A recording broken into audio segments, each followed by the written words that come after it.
Podcast is intended for mature audiences. The views and opinions expressed are those of the panelists and do not reflect in any way those of the podcast partners, sponsors, or affiliates. Enjoy. Hi, this is Michael Buffer, and you're listening to the voice of the people. Let's get ready for Boxing Voice. Every day I'm hustling. BoxingVoice.com.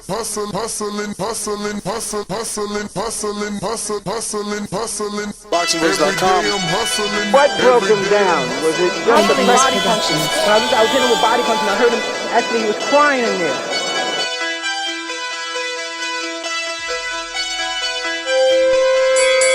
You're saying that Biggs was crying when you hit him? When did that happen? And perhaps the fourth round on? BoxingVoice.com. So that you knew you had him by that time? Absolutely, but I knew he was tough and they're taking those punches. Saladin Efe Productions.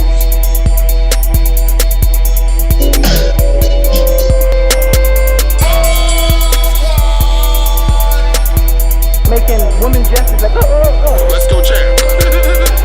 It's the champ. Shannon the champ. With the fake champ. Vitaly Vladimir Klitschko. BoxingVoice.com. I'm gonna treat him like he's a C+ fighter. I'm gonna dominate, I'm gonna dog this fight. I'm talking about punishment. We're gonna punish you for 12 rounds. Either the referee says you had enough, or you can say you had enough, or you can stay your ass there all night until you ain't had enough. Hey, I feel I'm the best in the sport, and to be the best, you got to beat the best. And all I did was beat opponents. I worked my way from the bottom to the top. I won a title by beating top competition and top fighters.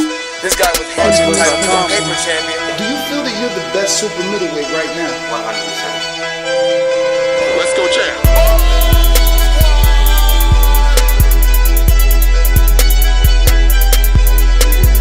He can bring the pressure, he can box. I'm a true champion, I'm willing to go to his turf in Atlantic City, I'm gonna step on him, I'm gonna crush him. Y'all can mark my word to this, I'm gonna crush him. He's a C+ fighter, I'm an A+ fighter. Come Saturday night next week, all the fans tune in cause I'm gonna dominate. This guy is flat footy, swing wild. I'm not worried about who his trainer is cause his trainer can't get in there and fight for him. Saladin Efe Productions. BoxingVoice.com.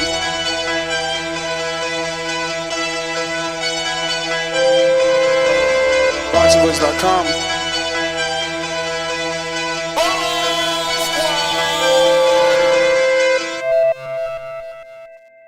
Good morning, TBV. What's going on, ladies and gentlemen, and welcome to another edition of the Boxing Voice Radio. I am your host, Nestor Gibbs, and we're back to talk the heavyweight division, the biggest fight in boxing, the most anticipated fight in boxing. Fury Wilder 3 Undercard has been announced, and it is lovely. It is definitely a very good fight card. I mean, 3 heavyweight fights slated to take place.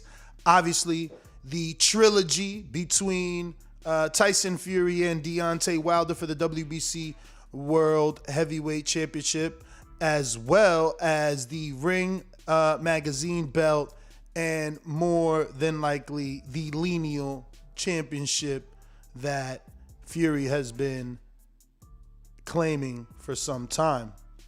Then on the undercard, we have former PBC Al Heyman advised Efe Ajagba, now in a multi-fight deal with Top Rank and James Prince, taking on current PBC associate Frank Sanchez, whose last 2 fights have been on Dazn, courtesy of his stablemate Canelo Alvarez. And then the return and rematch of Adam Kownacki versus Robert Helenius from Helsinki, I believe he is from. And that was a fantastic fight. That was a upset win for Helenius. Obviously, Adam, the undefeated heavyweight, was en route to a possible Deontay Wilder shot. Now, obviously, Wilder's extremely busy, but at the time, remember, Wilder still had the belt, and they had him and Adam on the same stage. So very, very good undercard fights. Now, in terms of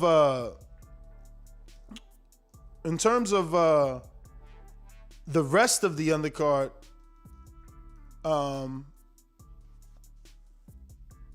we haven't seen the mention of Tommy Fury and Marcellus Wilder.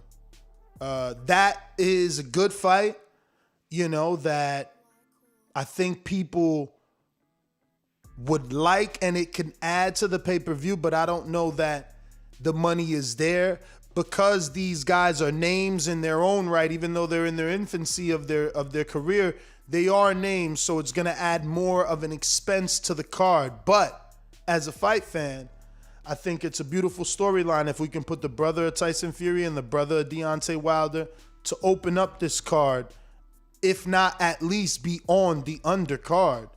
But I love the feeling of this card. I love the throwback feeling of an all heavyweight card. Eddie did this not too long ago, maybe a few years or less, and Don King used to love doing this.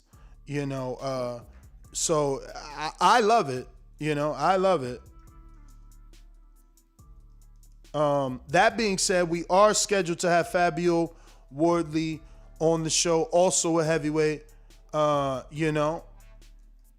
we're going to be talking to him and asking him some heavyweight questions. And if you want to ask him, some overhand rights and left hooks, go ahead and sign up to our Patreon page and become a member and shoot him a jab in the form of a question, man. We're here, we're rocking out 7 days a week. Yesterday I visited the gym of Keith One Time Thurman. You could check out, at least 2 of those interviews right here and all of them on Fight Hype. I want to double upload, right? But I just don't have the time. I don't have the time, man.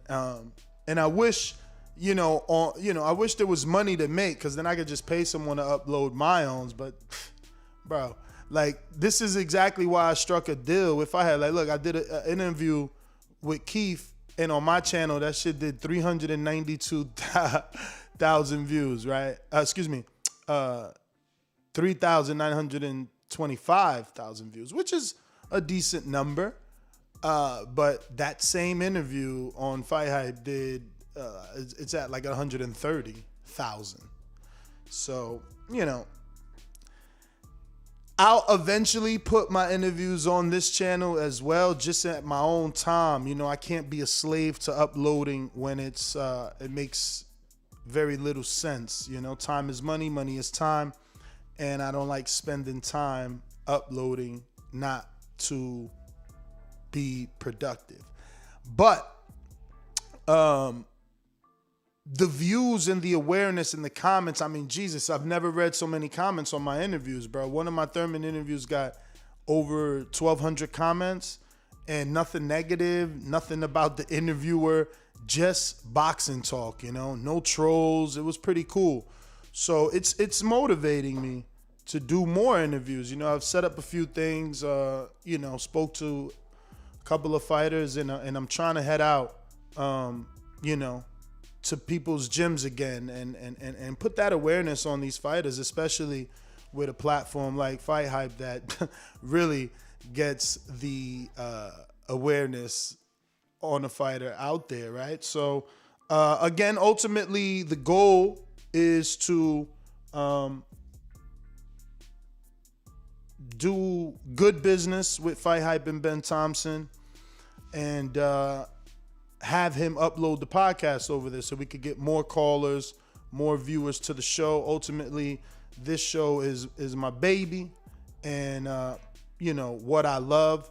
So the merger with Fight Hype is to grow this particular show more. At the end of every video I do for Fight Hype, they direct people to not only my social media, but to the actual podcast. So that's a bonus. Now, obviously, we got to hope that the viewer gets to the very end of the video to see that information.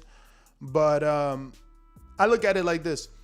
A percentage of something is more than a percentage of nothing, right? So, at least having that end scene credit, we have a probability of it being seen by more people. And that's all we want for the podcast, because we want new characters and new callers, and we want to give people, their awards, get back to all that great stuff that we used to do, where we anointed callers of the year and gave them an actual award. I know last year we definitely had winners, but we were not able to actually give them the awards, and we want to get back to that, man. And this merger can help us grow and put some more eyeballs on the show and the daily podcast, which is what I love to do. It's my passion. I can do this, a few times a day. But like I was saying, if you haven't already done so, head on over to patreon.com/The Boxing Voice and drop a question for heavyweight Fabio Wardley, who's coming off of a big win, great win, versus Eric Molina. He did that in great style. And, we want to talk to him. Now we know that there's been a few mergers with Matchroom and Dazn in the UK, and to see what that means for him.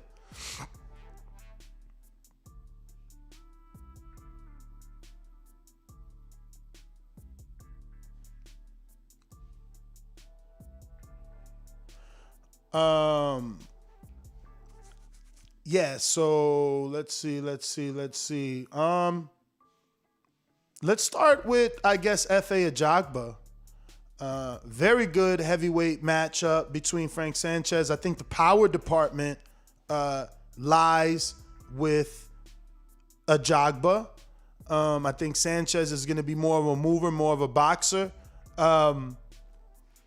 I wonder, can Sanchez show us whether or not Ajagba's chin is vulnerable, or if that was just say, a flash knockdown that he suffered versus Helenius. And I'm probably pronouncing that totally wrong, but the Freddie Roach heavyweight. For me, I don't know that Sanchez has the power to knock out an Ajagba, but Ajagba has shown us that his chin could be suspect. So maybe Frank does have the power, but I didn't like Frank's last two fights. I'm gonna be real. I didn't really, vibe with the way that he was fighting and looking, and but Ajagba's also shown his vulnerability, But credit to Top Rank and Al, because this is a real good matchup with two up and coming prospects on the verge of contender status, and great matchup. Undefeated. Somebody's gotta go. Frank Sanchez, obviously, with the Canelo team, so he brings a lot to the table. Ajagba, he's got a little bit of buzz because, the controversy of oh my God, a fighter who actually leaves Al Heyman and Shelly Finkel and now walks across the street to the enemy team, with Bob Arum. So he's got the buzz, but then he also has that vulnerability buzz where we've seen him go down and we've seen him look a little bit, vulnerable. Same thing with the undercard or the co-main. I'm pretty sure, Helenius versus Adam. Now that Helenius beat Adam, I'm sure he'll be headline first. So it's Helenius versus Adam, Kownacki rematch. That's also a great fight. It's a redemption story for Adam, rising from those ashes, dusting himself off, putting the embarrassment to the side and trying to right the wrong. And that's kind of the theme of the card, because you got Wilder trying to do the same. You got Adam in the same boat. And then when you look at Ajagba and Sanchez, I think fight fans question both of them as to where they are. So I think that's a great crossroads fight for those two guys, which is hilarious because usually you talking crossroads fights for guys at the back end of their career, not in the beginning. But it's these two dudes, we've seen them enough. And that's the beauty of watching people develop on television. We've seen them enough that like we're ready to see them in a real fight, and this is a real fight for each of them. Every single card announced, or rather fight card announced, or matchup for this fight card that was announced is a very solid one. Obviously, Wilder Fury, again, one of the most, talked about matchups probably in the heavyweight history. So much drama and controversy. Now Wilder coming out and accusing Fury from his own mouth, not just Instagram. So you got everybody getting involved. Then you got the rematch for Adam, and then he's like, he's coming off of that upset where he was knocked out. He wasn't expecting that. His handlers wasn't expecting that. Keith Conley wasn't expecting that. And the Helsinki Viking, Helenius, he's at the top because he knocked out the baby-faced assassin. Now, the thing is, can Helenius do it again? And did they keep him out the ring long enough for him to not really have the timing and the and things that he needs to have, when wanting to fight? Like, if I'm Helenius, I didn't want to stay out the ring this long waiting on a rematch. I'm sure the rematch is worth a lot of money because they were invested in Kownacki. But to just wait around and let your joints dry out, lose your timing and rhythm, I'm not in agreements with any of that. And I would have loved to see Helenius back in there. Just like, I'm going to repeat it. I would love to see them finalize Tommy Fury, Marcellus Wilder for the undercard. I think it adds a lot of American and U.S. pay-per-view buys. Now, I'm not saying Wilder, Marcellus is going to bring in 50,000 or 100,000 buys on his own, but I think the matchup, the storyline of two brothers taking on two brothers, like that could be something huge, right? I don't know. Did Vlad ever do that? Like, were they ever on the same fight card taking on two brothers? Like, two brothers versus two brothers is like its own theme. I don't think that they should drop the ball on that, really. And then for Tommy, I mean, let's be real. We've seen Marcellus, right? Like, Tommy's probably going to be the favorite, and it can help him gain some traction for that huge Jake Paul fight. You get a win over Wilder's brother, and that namesake is always going to be there. That name is always going to give you the clout. So that name could probably propel Tommy above a Jake Paul. Right now, Tommy's fighting nothing. Jake's the ones in the big fight. Askren, now he's fighting Woodley. Tommy's fighting nothing. Tommy is getting mentioned with Americans because of Jake. So, fighting Wilder's brother, that would be a beautiful, I guess caveat, right? It would be amazing for this to be added to the card. Now, I don't know what else they can add, but 4 fights or 3 fights seems, 4 fights or 3 fights, I've lost my train of thought with intrigue, saying, quit holding out on Thurman. Off-camera information you got. Laugh out loud. Is he fighting Ugas? Bro, off-camera's information means, not on, not what's her name, bro? Not able to share with the world, bro. For real.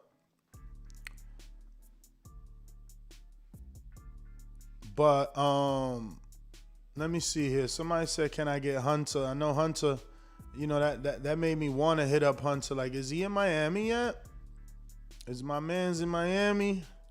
Go see my man's in them, the bounty hunter. I know they hating on him right now because he didn't take that Hrgovic fight. How could you get mad him getting way more money to fight whoever the hell he's fighting? Like, bruh, especially a dude that ain't been able to get that bread.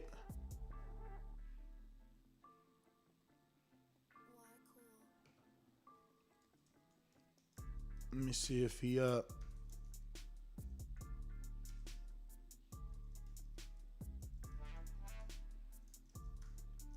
Yeah, sorry for the dead air, man. We rocking Solo Dolo, Scarface, No Manolo, putting in the work. You already know, man. Putting in the work. The grind don't stop. You know, growth will not come to those who do not plant the seed. You know what I mean? You got to cultivate it, baby. And that's what we doing every day. Every day working. Every day grinding. Every day trying to do better than yesterday. So, yeah, man. Just like this card. I think this card is better than the last card. But we got Coach Myers with the super chat that says, I never seen two brothers, but when we seen both Charlos and when Lil Charlo lost the title, Big Charlo didn't perform well after him. I don't know. Maybe it could work. Yeah, I mean, obviously that's always a risk that you lose in front of your brother, and it ruins the way that he performs. It ruins his, like mindset. But I mean, that's something you gotta deal with. You know, you can't turn this opportunity down for Tommy because you're afraid that you guys are going to distract one another. This is a huge opportunity for Tommy. Huge. So, I don't know that you turn it down. I don't know that you don't give your brother that opportunity, because can he get it again? Like, is Tommy Marcellus Wilder going to be some sort of main event on its own? Who's going to pay for that on its own?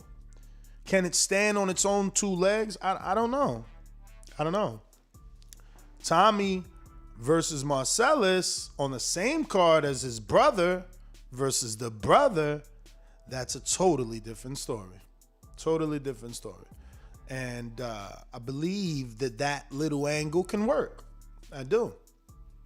Now, these are the big cards, or rather the big fights on the card. The question is, what do they add as openers or YouTube streams or, whatever they decide to do? Yeah, Intrigue, it was good to see Thurman working out and in shape, not looking heavy, But I'll tell you this in terms of all fair. The only thing I can say is that he is not interested in tune-ups. He's just not. And as a Thurman fan, I want him to have a tune-up, and he doesn't want a tune-up. He doesn't want a tune-up.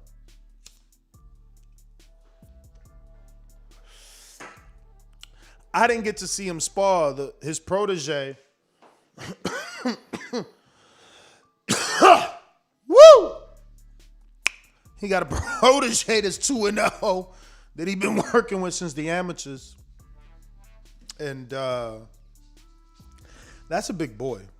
He's 154 pounds, but man, he's genetically he's huge. The biceps is like fucking Popeye.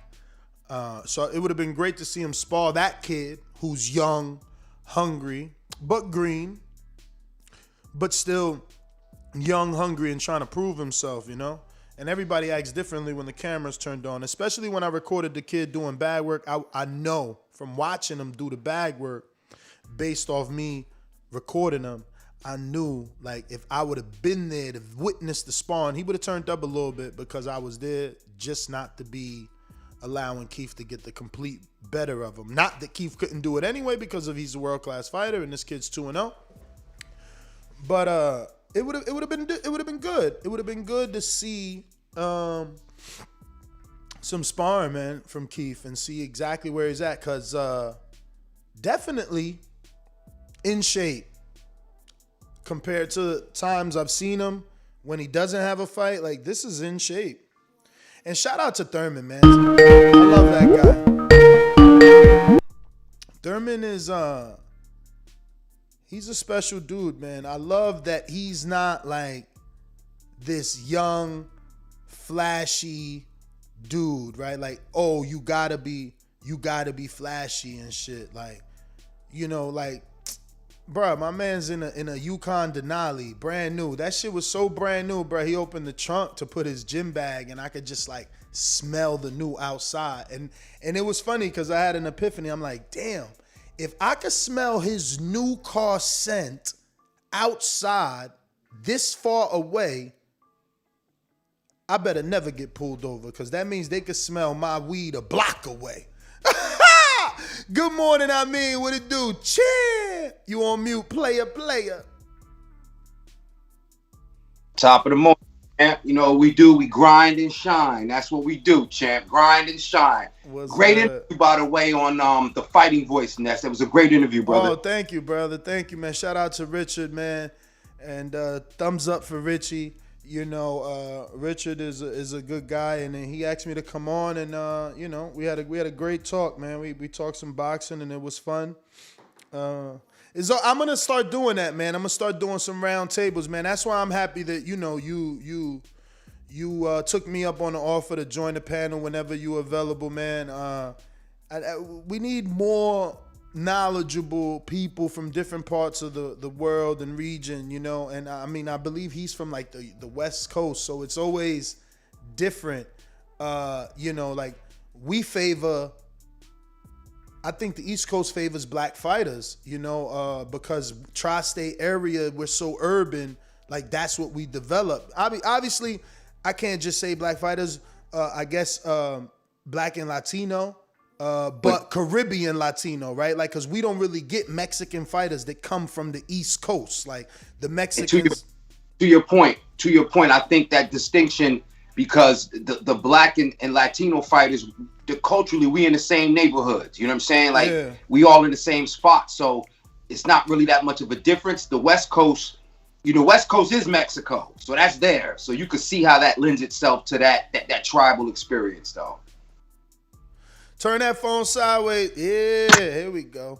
But listen, man, we got Fabio Wardley, heavyweight, out of the UK Matchroom. I believe, is he Dillian Whyte's son? I think he's Dillian Whyte's son, man. I know he used to spar with Dillian. I'm pretty sure he's Dillian Whyte's son.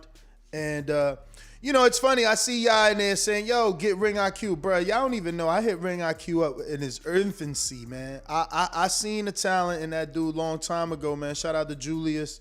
But, shout out to Julius, independent dude, stands on his own, and he did not want to come on board. But I definitely, I love the way that he does what he does.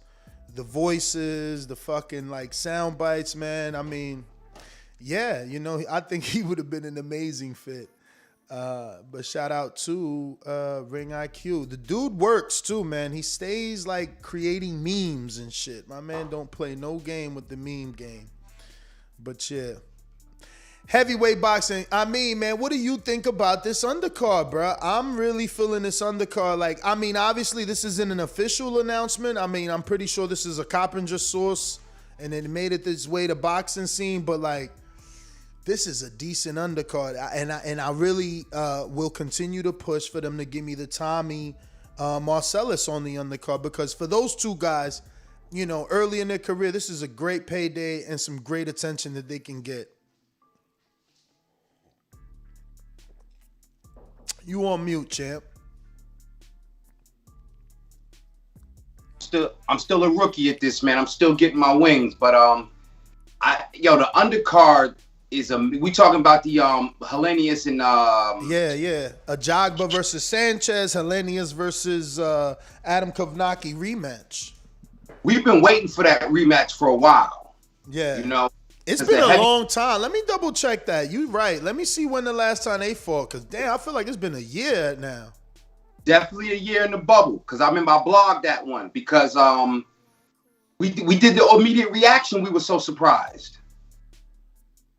July 24th, Lord. It's about to be a year. No, that's the date of the new fight. Damn, so that's already on the undercard, so it's already official. So, yeah, it is a year, bro. My man, it's going to be more than a year. My man last fought March 7th, bro. Lord. I hate that he's all the way in New York now, and I'm all the way down here, man. Damn. Keep your head up, Adam. But Robert Helenius, see, that's what I ain't like about Helenius. I wanted him to at least get a fight, bro. He waited a year for this rematch. That's crazy. Isn't it funny that this had a rematch clause when Sean Earl had no rematch clause, Pacquiao Earl got no rematch clause. You know, it's funny they pick and choose which rematch should get a clause. That's the business part, though, man, because it's more. See, you can't put a rematch, and I think we learned that from Tyson Fury and Deontay Wilder. If you put a rematch clause in there, and maybe not that fight, but my point is, you put a rematch clause in there, win or lose, you both won because the next fight's going to be more. And even sometimes you look and you say, didn't Andy and AJ have some issues renegotiating towards the rematch, even with the rematch clause? Absolutely. So the rematch clauses is tricky because somebody's going to say, yeah, you know what? I made $10 million, but I know I could get at least 15 to 17 guaranteed, and then so on and so forth. So, you know, you have to pay me to lose and pay me more when I win. Yeah, man. I mean, for Helenius, he's in a good position, except for the fact that he's been out of the ring over a year waiting for the rematch, you know. But at least he gets the rematch. You know, it'll be more money, and he'll be billed as the A side. But I'm worried of the inactivity. You know, did that add any rust? Did that add any, you know, did he lose his timing? For Helenius, I think, you know, I think that my most notable memory of Helenius is the Chisora fight. And when you tie the two of them together and you say, yeah, that's when we really kind of got big on him and say he might be able to put some work in. But being a battle, that was a battle. And he ain't have too many easy fights getting his name recognized. So I think this is rest more than it is, you know, something that'll affect him in a negative way. I think he could use the rest a little bit. Yeah, I mean, what do you think of this undercard? Like, can they pull it off? You know, Rob in the UK seems to think, how are they going to get two PBC fighters on that undercard as the co-main, meaning Helenius and Adam? Now, I'm not sure Helenius is PBC, but obviously they might have an option on him because he's been doing business with him. And actually, I think we did interview him, and he told us on our show that he is PBC, right? I'm not sure. But do you see that as an issue? Like, because I get what Rob is saying. Like, if this is a co-promoted pay-per-view, then you get one fighter and I get to put one fighter. Not you get to put one fighter and I get to put two fighters. But I think, you know, looking at how things have changed, not even just Sunday, but you got to stack the card for a pay-per-view and give it its value. So, you know, heavyweight competition. We see in the future in Efe, right? Mm-hmm. We see in the present in terms of the, you know, Helenius and Kownacki. And that's, you know, building into this big heavyweight fight this summer as well. All of these fights are relative. And I think it does something to sort out what's going on at PBC as well. I mean, the heavyweights are ranked as far as popularity, as far as draw, and to kind of put these heavyweights on a pay-per-view when the heavyweight division is getting a lot of attention because of this big fight. I think it makes perfect sense. Now, let me ask you, it's getting a lot of attention with us because we wake up every day and we go to Boxing Scene and we go to Fight Hype and we go to, like, you know, our Instagram. But, like, this fight is a month away and it hasn't been officially announced. There's no official fight posters. There's no propaganda, no advertisement. Are they shooting themselves in the foot here? Should we be rescheduling this bout since the rumored date is like 30-something days away? Like, are they setting themselves up for failure? And that's what I feel like. Like, how are you not promoting this? How is this not announced? Why don't we have a press conference? At least a Zoom conference? What in the fuck is going on? Like, really? No build up at all. But I think they're banking on the fact that, you know, it's the heavyweight division and there's knockouts more than likely going to happen. They're crazy, man. That's stupid to think that way. Like, oh, we'll just run a few clips of Wilder punching him and Fury knocking him out. That's not going to work. I don't think that's going to work, bro. I mean, they got us for sure. But how many hardcore fans are there really, right? Like, you know, like 250,000? Or is it 150,000? What did Bud do versus Postal? Those are the hardcores. 250. I doubt he did that, but I mean, all right. But those are the hardcores, you feel me? The dudes that bought, you know, Bradley Marquez and Marquez Baby Bull and Roy Jones fucking B-Hop. Those are the hardcores. You know, I don't know that we got a million hardcore fans out here, you know, that are just going to buy this fight on GP because we remember. I think we definitely need some promotion, you know. Well, another factor, definitely, it's got to go outside of the hardcore fans, but we talk about it all the time. I think Helenius is some kind of Nordic. Is he Swedish or something? I thought he was from Helsinki, Finland? Man. Ain't he from Helsinki? He gives me that Helsinki vibe. Ever since I watched The Heist on Netflix, he gives me that Helsinki vibe. Remember they had that Viking on that show? They called Helsinki? Yo, and that's his nickname, the Viking, right? So you got that element, and then I see. Here's the funny thing. I went to I'm trying to remember who it was, but it's when Kownacki. I was at Barclays when Kownacki fought Charles Martin. I'm telling you, bro, the arena was packed for that fight. It might have been Granado's Broner, but the arena was packed. The Polish contingency filled the stands. They stood for the entire fight. When Kownacki left, everybody else left. And my wife I'm talking at least 2,000-3,000 people left the Barclays when Kownacki's fight was over. And my wife is sitting right on the other side, nodding her head like, yes, because we were there. That's what they're banking on. Not exactly smart, but it is another market. So hardcores, regional pride, people that are going to be tuning in for some sort of entertainment, again, not for pay-per-view. That's not the kind of marketing you put out for pay-per-view when you expect a return on your investment. But I guess that's their plan. Interesting, man. Interesting. I want to see how it plays out. I mean, there's always the angle that Bob, being cheap, is just like, yeah, go ahead. You know, you do 2 fighters and you pay your 2 fighters. You know, that way I got one less slot to fill, one less check to write. I mean, maybe. Yeah. Maybe. I think Efe, though, that's his priority. So I'm not saying he don't have to take care of nobody else, but if he ain't taking care of Terrence. You seen the picture, and I'm not sure if that was necessarily the photo op that's being used for the press release, but he posing with Shakur. So Bob has a different approach to where he's taking care of whoever's in front of him. He's building up whoever's in front of him. So yeah, that does make sense. He don't want to have to split his bread with but the one guy he's interested in taking care of at that particular time, and that's Efe. Yeah, I mean, that fight, I don't know how. Like, I feel like I never really vibed with Sanchez. Like, I feel like he's a little wide and soft punching, but then I feel like Efe might have a vulnerable chin, like, and poor defense. So this is a good fight. I wonder how that's going to turn out. I also think Sanchez is slightly undersized. Like, I'm going to have to go Google him and see what's his actual statistics, right?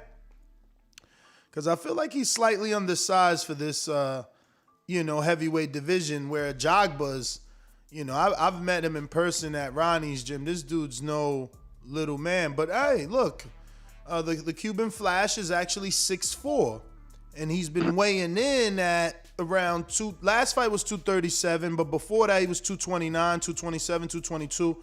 So maybe he was a little out of shape. Pandemic fight when he fought here he just fought. That was in May on Canelo card. He fought Nagy Aguilera, right? Yeah, my Dominican brethren. He got a technical decision. You know what this is though, Ness? This is and I'm gonna jump out the window. Go ahead and kill me in the chat. This is a poor man's. If we jumped in the time machine and got Wilder versus Ortiz, as far as Efe versus okay, I hear you. There was that comparison to Wilder from Efe, and obviously with this dude being Cuban, I can see the comparison to Luis Ortiz. I got it.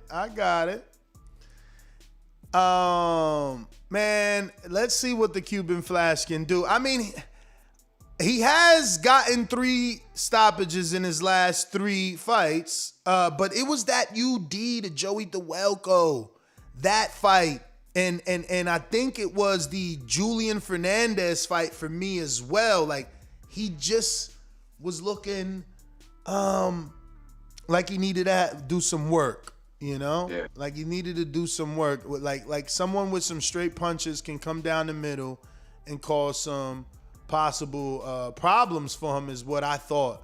You know, I could be wrong, but I think that's what excites me about this matchup. Really good undercard, man. I was saying before you jumped on it, it gives me that Don King feeling, man, where he used to stack the fight card with all heavyweights or just all great fights. I mean, are you getting that Don King feeling? Well, usually that ain't a good feeling, but I'm getting that feeling that this is nobody's afraid. It's you know what? It's like that it's that Warriors pride, man, that Warrior spirit. Then nobody is griping about what position they are on the card. Everybody know their position. Presumably they're coming to fight. They know it's at stake. Nobody's going to be griping about purses because they just want to get things sorted out. So it's action. I think looking at a card, and we can remember the names. We looked at a card last week. We couldn't name nobody. You know, and even though it was a UK card, I mean, we expect to know a few names on the undercard. So when we can look at this clearly and, you know, see at least, you know, 3 fights on there. Guys that could be in different situations on free TV, you know, on Fox, you know, Fox FS1. You know, these guys could headline Fox FS1, you know, or a Showtime card, you know. For sure. Yo, side topic. What you think of your man, the legend, Roy Jones Jr. calling out Carl Froch? You think Froch come? I think Froch has been itching, and he might do an exhibition. Now, you know, it's sad that Roy, for many years after retirement, was forced to keep fighting to keep making money. But yeah. I feel like this won't be a fight. This will be an exhibition now that he's got the cushion and the safety of exhibitions. Yo, Carl Froch has been one of my favorite fighters. When I was watching the Super Six, Carl Froch, I mean, you know, him and George Groves, that was a nice joint. So now Roy, right? Roy's his idol. The relaxation that Roy, remember, he was over in Russia, you know, getting knocked out in 2016, and we were sad to see it. Yeah. But now here he is. He did the thing with Mike. I'm sure that added a little more bonus security.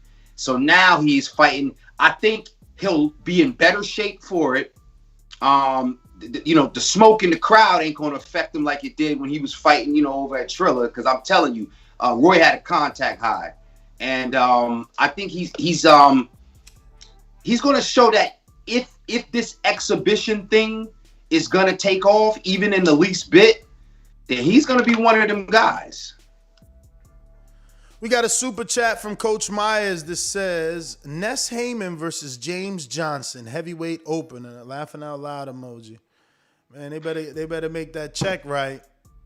Tell you that. We got Ken Stone, who says, watch the Euro qualifiers for the Olympics. Keyshawn bringing home gold this summer.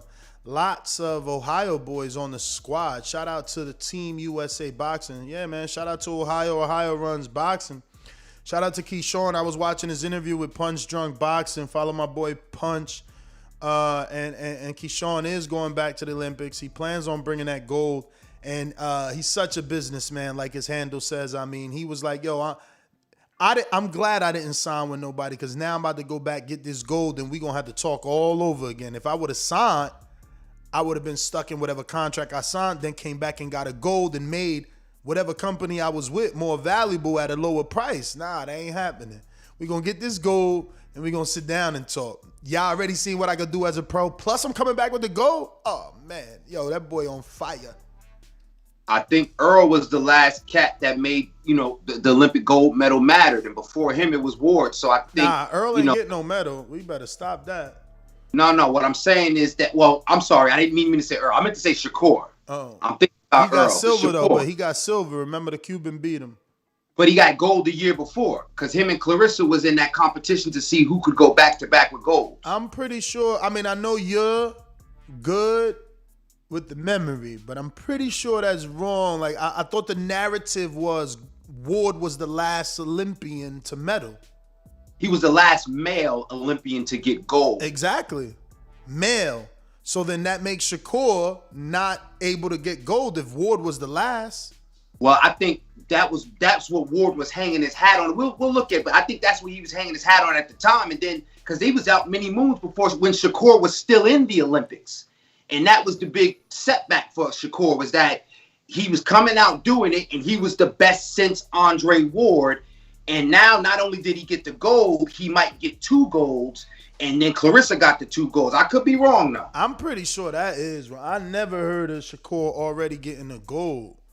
Like, I thought the first time to the Olympics was when he cried, when he lost. Like, that was the whole reason he went viral. Because he felt he got robbed, and he showed his emotions live. And people, people always love a sensitive man. All that hard shit is cool, but them women love them a sensitive man. So my man went viral from that. I don't remember him doing the Olympics twice. See, they saying Shakur got silver. Okay. Yeah, only one. I'm pretty sure it was only 1 silver. But I wish. Yeah, man. Everybody remembers him crying. The thing is that we all remember it for different reasons, man. I'm no different than Shakur, man. I'm super competitive. You know what I'm saying? I got beat up in Spawn and start crying because I'm that competitive. And Doomy was there watching. I'm like, oh, man, I fucking did bad. You know what I'm saying?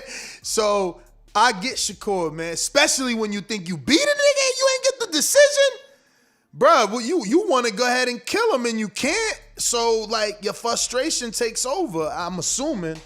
That's passion. The passion. Yeah, man, the passion, bro. Like, we would never understand. We would never be able to put ourselves in those shoes because that is the highest level.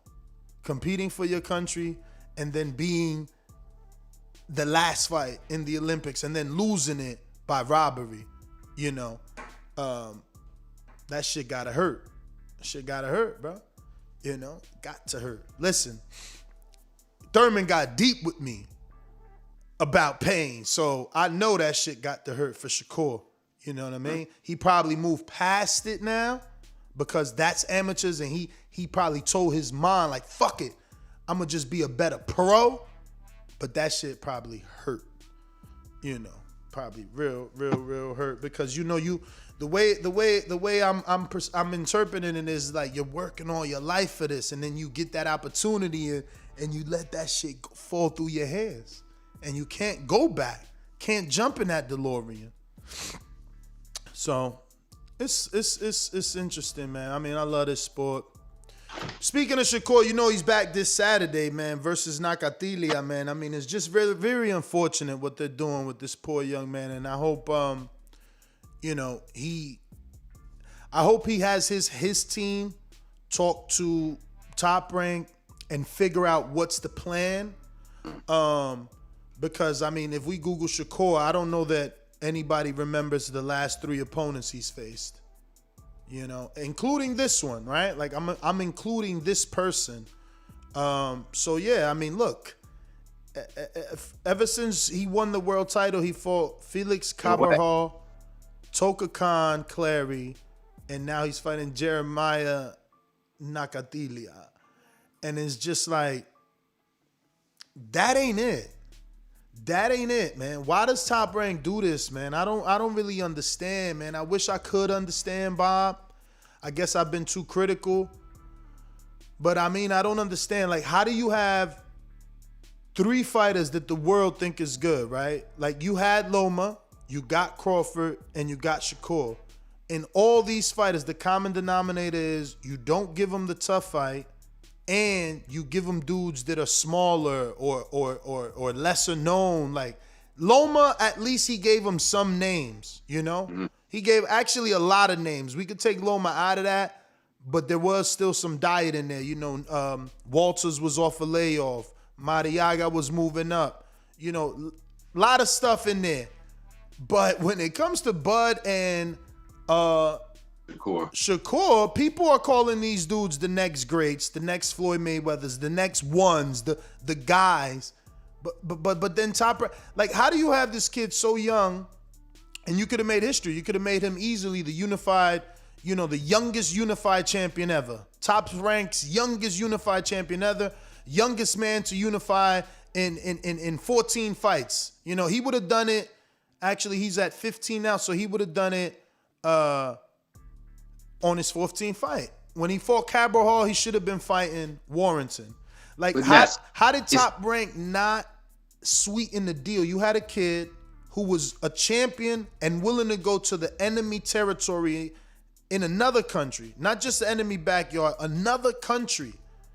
And you couldn't make that deal where he would say yes so that you could have the first youngest unified champion ever? Bob is on some playership, bro. Like, and this is the thing. It's crazy, man.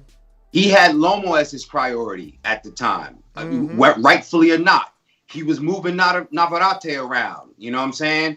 He wasn't. He was giving Tio a look with the co-main, and Shakur. His fight at the time was against Joette. You know, at the time his girlfriend's brother. Yeah, but it wasn't though. Remember his fight. This is what I'm saying. They playing Shakur, and James Prince need to wake up. Shakur was supposed to get Valdez. He was the mandatory to Valdez. Valdez said, "Oh, I can't make weight. I'm out." Vacates. That's why Shakur fights Joette. Now Shakur moves up. He's the number one. You know, they could have gave him Valdez.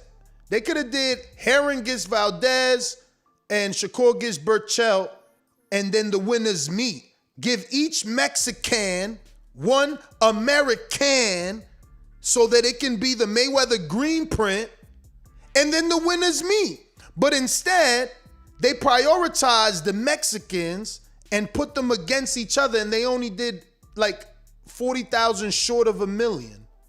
You understand? Like, there's no priority for what they say is one of the best talents in the world. So if he's one of the best talents in the world, why are you keep finding these names we never heard? Like, who is Felix Cabral and who is Nakatilia?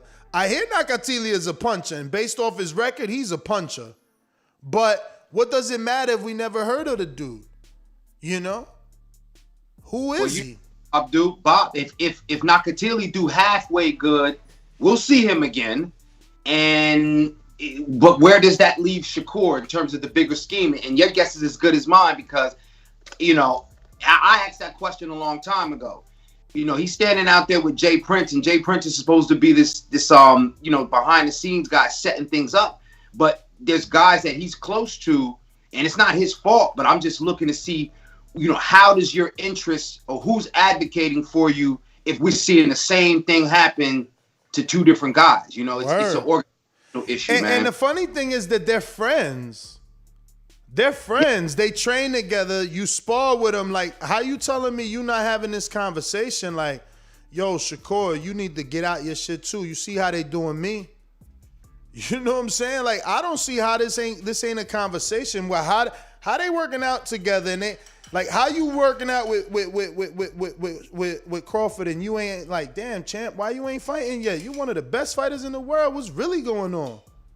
Like, that's the first thing coming out my mouth. If me and Crawford is boys, I'm like, yo, what the hell? Like, and don't get me wrong, that's not to say that Shakur don't know, and Crawford might just be waiting his contract out. But all I'm saying is those are the type of questions I'm trying to talk about, because I'm like, yo, you know, if my best friend, my mentor, somebody I look up to is always got, like, you know, is never good with Crawford and Bob. Like, I don't know, man. I don't know. You know, I just don't want Shakur to be stuck in a situation where he can't fight the names he wants. Cause like Tank out here running around because everybody knows Shakur with Bob, right? So metaphorically, Shakur has a leash on him. So nobody's pushing for Tank to defend his 130-pound title versus a Shakur. Nobody's pushing for that super fight, but that's a pay-per-view. That's a right now. That's talking a right about now the fight. youth side, right? Huh? Them fighters, but see, I don't know if you know, and think of the scenario. Sometimes you have a big homie, and you have to watch his situation as a cautionary tale because he might not know he's in a bad situation. He may be looking at it like, yo, you know, I'm good. There's more money than I would have ever made anyway. I made it out the hood, so you know, this is nothing to me. And you have to decide for yourself to say, yeah, but I don't want to go down that road. This isn't going to be good enough for me, you know? Mm-hmm. Yeah, I mean, I don't know. They have to have a plan. They have to have told Shakur something, you know, because we know he wants to fight Herring. We know he wants to fight Oscar Valdez. But this is who they got him fighting. I don't know. Is he getting, like, I know he does. He's young. He don't need no tune-up to get a Herring fight, or are they saying, like, take this fight while Herring, you know, recovers, and then we're going to build to that? I don't know. Are they going to have Herring step in the ring on June 12th? You know, like, and again, I'm just saying, I think they dropped the ball, like, because now you're going to put Herring versus Shakur. Cool, it's a good fight, but they would have made more business sense putting, you know, Herring versus Burchell, Shakur versus Valdez. Herring versus Valdez, Shakur versus Burchell. Winners meet. Winners meet. I don't know what the hell they did right here. This is ass backwards and pretty corny. You know, we could have got two big fights that led into a third big fight that could have been, who knows, you know, what type of interest it would have built by having those two separate bouts and pitting the winners at each other. You know, maybe the third one could turn into a pay-per-view, you know? Maybe if Shakur would have advanced and Oscar would have advanced, they could have made sense of it, you know? But they didn't do that. They instead promoted the two Mexicans, and now, you know, we're allegedly going to get Jamal versus Shakur. Like, that's what Top Rank does. They got two best friends fighting each other because they care about Mexican views, you know, where they could have just separated that. Had no turmoil in the camps. These dudes use the same camp. Shakur spars at Crawford's gym, you know. So now he's got to stop sparring at Crawford's gym for this camp because he's fighting a Crawford stablemate. It's just, you know, really weird how they do business over there. Like, you know, like they should be involved. They should know where Shakur trains and who he's with. These are things you should know about a fighter that you're trying to allegedly create into a superstar, a pay-per-view star, the one that you're calling the next one. Like, you should know where he trains at. You should know who he hangs with. You shouldn't put him in that sort of predicament where he's got to fight his friend, you know? But this is Top Rank. It's Top Rank diet, man. They've been putting shit in the food and turning our stomachs for years. So when you ask me, does it remind me of Bob? Well, that is the one thing that reminds me of Don King. Is the way Bob Arum does business. It is no regard for the fighter's long-term longevity. But I think even Don King was smart enough to find some marketing in these, you know, opportunities to get a guy, one of his guys, a big fight. You know, he was still getting Bermain Stavern. And don't he got, what's the guy, Trevor Bryan? He got Trevor Bryan out here with a belt or something? He do with a WBA regular. So, you know, yeah, I just hope that Herring Shakur is interim, right? Let me double check. I think he might have the interim Bryant and someone else is the regular. I think Mahmoud Char was the regular. Let me double check because, you know, after talking to Gilberto, yeah, regular. That's crazy because Bryant has never had a mandatory. The regular is the one that gets all the mandatories. The super champion, like the franchise champion, doesn't do mandatory. So I've never heard of Trevor Bryant in a WBA mandatory ever. Ever. He's been there for like the last 4 years and never. Like right now, Usyk's number one. So they could fight Trevor Bryant for that WBA regular. and they not. Luis Ortiz number 2 and Andy Ruiz number 3. And Andy might be getting it. They might throw Andy at that dude Trevor so that he could get the regular, because then right away, you know, Eddie Hearn would do some sort of fake mandatory, like, oh, he's the mandatory. Because remember when Luis Ortiz, because they do call a mandatory, excuse me, every now and then they do call it mandatory. So remember Luis was the mandatory, but then he had like issues and Matchroom let him go. So the WBA hilarious, man. But look, Wilder's number 5 bagged on Dinner, who's fighting. Oh, didn't he just lose? To Daniel Dubois.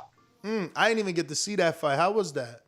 Second round knockout. And let me tell you something. Daniel, he didn't look tentative at all. I liked the way he looked. He even kept his guard down a little bit. He blocked, but he wasn't concerned about taking punches. Did he look stiff? Because he's under a new trainer. Is he under like McGuinness or Booth? He was under, I think he's under Shane McGuigan. That Barry's son or something. Yeah. Yeah, I mean, it was only 2 rounds. He looked pretty good, you know.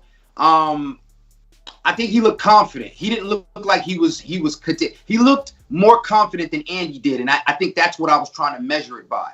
He looked more confident than Andy did. He looked like he was coming forward. He wanted to mix it up, and he was trying to set up that power shot. He came out trying to beat Don. I said, would he be different Daniel Dubois or Dynamite Daniel Dubois? And he's back to that Dynamite.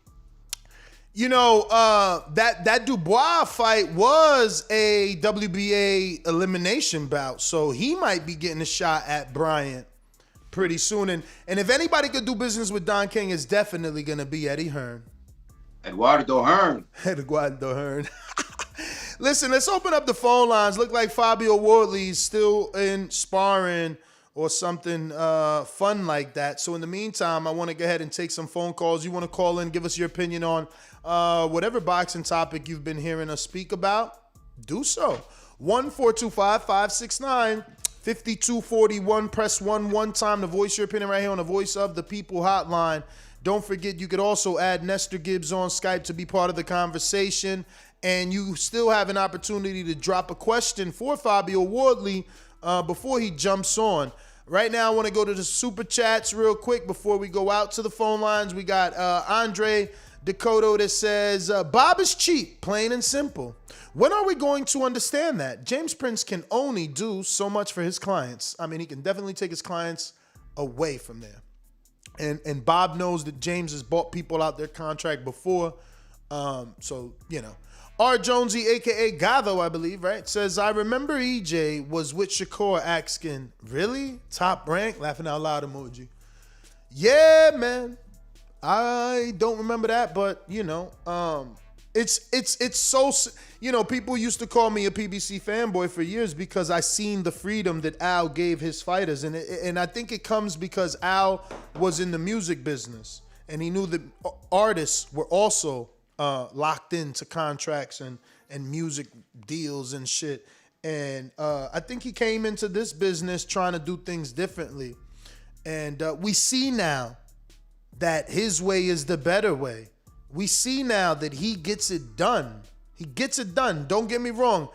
Eduardo Hearns gets it done as well. But, you know, Eddie didn't receive any hate. Eddie has always been congratulated for the things that he's done, whereas, you know, Al gets shamed and you know, talked about and all type of things. Because, you know, a low-key dude from Ohio, and he's, you know, secretly running this industry with a very basic business principle, is that if I do good business, I'll attract more business. Bob, yeah, I mean, I don't know about all the good, good business, yes. But some of this matchmaking, they got their own diet going on as well, PBC. Oh, does. For sure. Boxing in of itself, I mean, we talked about it the other day. You do certain things to build fighters. And then PBC is by no means, not perfect. Guilty of setting up some nonsense. No, by no means perfect. No entity is perfect, but the truth is that some are better than others, man. It's politics, the lesser of two evils. You're going to vote for one guy than the other guy, but you realize they're both politicians. In this sport, you got Bob, you got Eduardo, and you have, Al, for the most part. I mean, I'm not even counting Oscar, but you know what I'm saying? You have what's there, and you pick the best of the worst or the worst of the best. Yeah. I mean, listen, there's no justification for fights like, whatever's going on June 19th. They dropping the ball. Look, I guess what they're doing with Jamal is what Bob is doing with Shakur. But the difference is that at least Jamal knows that he can hold out because Al will get him that fight. Al has proven that. Anybody wants to hate on Al, cool. But Wilder desperately needed a name on his resume. He got him Luis Ortiz and Tyson Fury. Laura wanted Canelo. He got him. Trout wanted Canelo. He got him. Daniel Jacobs wanted Canelo. He got him. Caleb will probably get him. Al has gotten his fighters the fight. Now, he didn't get Paul Williams Mayweather, but remember, Paul had the accident. He did get Paul Canelo. Like, there's going to be some diet, but he's getting his fighters that are not extremely popular, not television friendly. Jacobs, Laura, Trout, those dudes are not Gennady Golovkin. They do not tell the network, hey, I bring excitement. Those dudes were opponents, and he was able to get his opponents a big fight. Canelo didn't need to fight Trout. He was waiting for Cotto to beat Trout. He could have swerved that fight. That's Al did a good enough deal for Canelo to take and unify that belt. Laura definitely didn't need to get that Canelo fight. Al did that. So, let's remember that there is no list of fighters that we can go down and be like, well, Bob got so-and-so that fight. Like, he don't really do cross-promotion fights. Like, he don't really... Look at what the new headline is. I mean, you seen it. You in the pre-pro now. What the fuck did Coppinger say? The worst words I could read in my life. I'm paraphrasing, but I'm pretty sure it was word for word. He said, if Bob allows Joe Smith to fight Daniel Jacobs, Joe Smith will make the first multi-million-dollar payday of his life. If he allows? Motherfucker, don't you work for me? How you gonna allow me to do something? And this is what I'm saying. Show me the history of fighters like I just gave you that Bob got them the big fight on another platform. That Bob sent them over to another, because that's what Al did. Here you go, Canelo and Golden Boy. Y'all can use Laura. Y'all can use Trout. Eddie, you could use the zone. You could use Daniel Jacobs with the zone. Canelo, here you go. Jesse Vargas, you go make your money with the zone. Mikey, go. What you talking about? We here to do business. You know what I'm saying? So these dudes gotta wake up and smell the coffee, man. Somebody's doing business. Someone, makes it hard to do business. And I mean, I don't know if you muted again, but I don't know. So you can give me. Okay. Bro got lent out too. You know what I'm saying? To make the fight for Pac. Nah, that was a PBC fight, Pac and Broner. It was a PBC fight. But he would have showed us that he would have let Broner out if he would have let that Haney fight get made. But Broner didn't want that fight though. Broner didn't want that fight. But I think like the Gary Russell fight, if that shit could have really, really materialized, like if Gary could have been happy with the contract, according to Gary, obviously, there was some shit saying he had to fight somebody else. You right. Tank on a diet. But that ain't a PBC diet. You can stop that, ignorant boxing. You can stop that right now. That is a Mayweather diet. Let's be clear. That is the Mayweather green print. He's fighting Mexicans and Latinos on pay-per-views and big days. That's a Mayweather green print. Let's not even play any game of trying to say that's a PBC thing.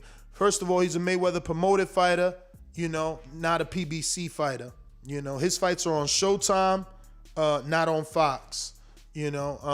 Different. Wilder was on a diet. I'm answering all these free questions because you know you hating today. You on one today. Wilder was on a diet of people hiding from him, you mean? You know what I'm saying? But listen, remember, I struck a deal with Fight Hype, so if you want to see my interview with Keith one-time Thurman, check it out on fighthype.com. I'm also at my own pace uploading to my YouTube channel. I got 2 on my channel right now. But if you're into comments, obviously there's going to be way more engagement on Fight Hype. So you can watch them both. Support me here and support me there. We trying to get the word out, the awareness of the boxing voice, you know, and the podcast. So we're putting our interviews on Fight Hype to get that attention, to get those eyeballs, and that engagement in the comment section, man. You know what I mean? Letting them know we talk boxing over here too, man. We're over here, we're rocking out, and we're doing it 7 days a week, and we're taking phone calls. We want to interact. We want to hear your opinions on everything that this sport has to offer. And yeah, man, let me get to these phone calls. Looking like we got somebody already in Baltimore. Who is it? I'm gonna learn that number pretty soon here.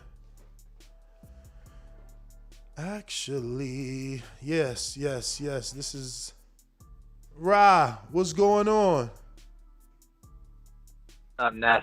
How are you, brother? All right, so I'm good, brother. So I was just thinking about this on my workout this morning. Far as boxing, far as competing, when we get into sports, we compete against the best. So it's like, in boxing, I just don't understand how, dudes can call themselves warriors or anything like that when they're not competing against the best. You know what I mean? And as far as Tank go, I know Coach Calvin personally. So it's like, for Coach Calvin to just like, okay, so Tank is pitching that chasing legacy stuff, moving up to 140, but he's fighting Barrios. I mean, Barrios is not nobody really at 140 to be saying you chasing to be great. I can see if he was chasing Regis or something like that, but that's not, you know what I mean? They, as supporters of the sport for so long, it's just like how I'm just thinking about just doing away with, you know what I mean? I'm trying not to because I love the sport so much. I'll go back to Vernon Forrest with it, but it's just like boxing and like how y'all were talking about Bob and everything like that. Like it's not right, bro. The only thing you can do to fix it is boycott boxing or something like that. You know what I mean? Because it's just not, they just hustling an art form. You know what I mean? So I'll let you speak on it. But I was just thinking about that this morning. It's funny how you was talking about Bob Arum and stuff like that because they just killing the sport, man. Peace, man. Peace, brother. Thank you for calling in, man. Thank you for choosing the platform to express your frustrations. Don't leave, big homie. Stay down with us. He said he might, tap out on the boxing. I'm gonna tell you, that's a great call from Baltimore, man. But stay with us, man. It's just gonna get better. Yeah, man. I mean, we about to get some nice fights. Listen, it ain't always gonna be sunshine. Even out here in Florida, it's raining, man. Not today, but it rains. So, like, you gotta take the good with the bad. All these phrases are old phrases, like we shouldn't be shocked. These are all old phrases. And, we gotta hang in there. We gotta hang in there. Cause eventually, we'll get the Keith versus, Danny and the Keith versus Sean. It happens. It takes times, but it does manifest. That's the issue that right now, these kids get into and they want to be the best. But their advisors like, listen, look at what Floyd said in his press conference. And how can you fault Floyd? How doesn't he make sense? He makes absolute sense. I mean, my kids can't eat legacy. Fuck my legacy.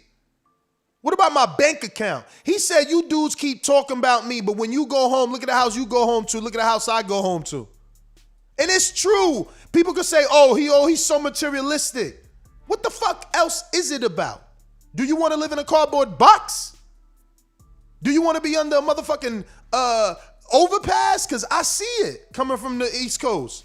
And in Florida, bums come south for the winter like the birds. It's just the truth.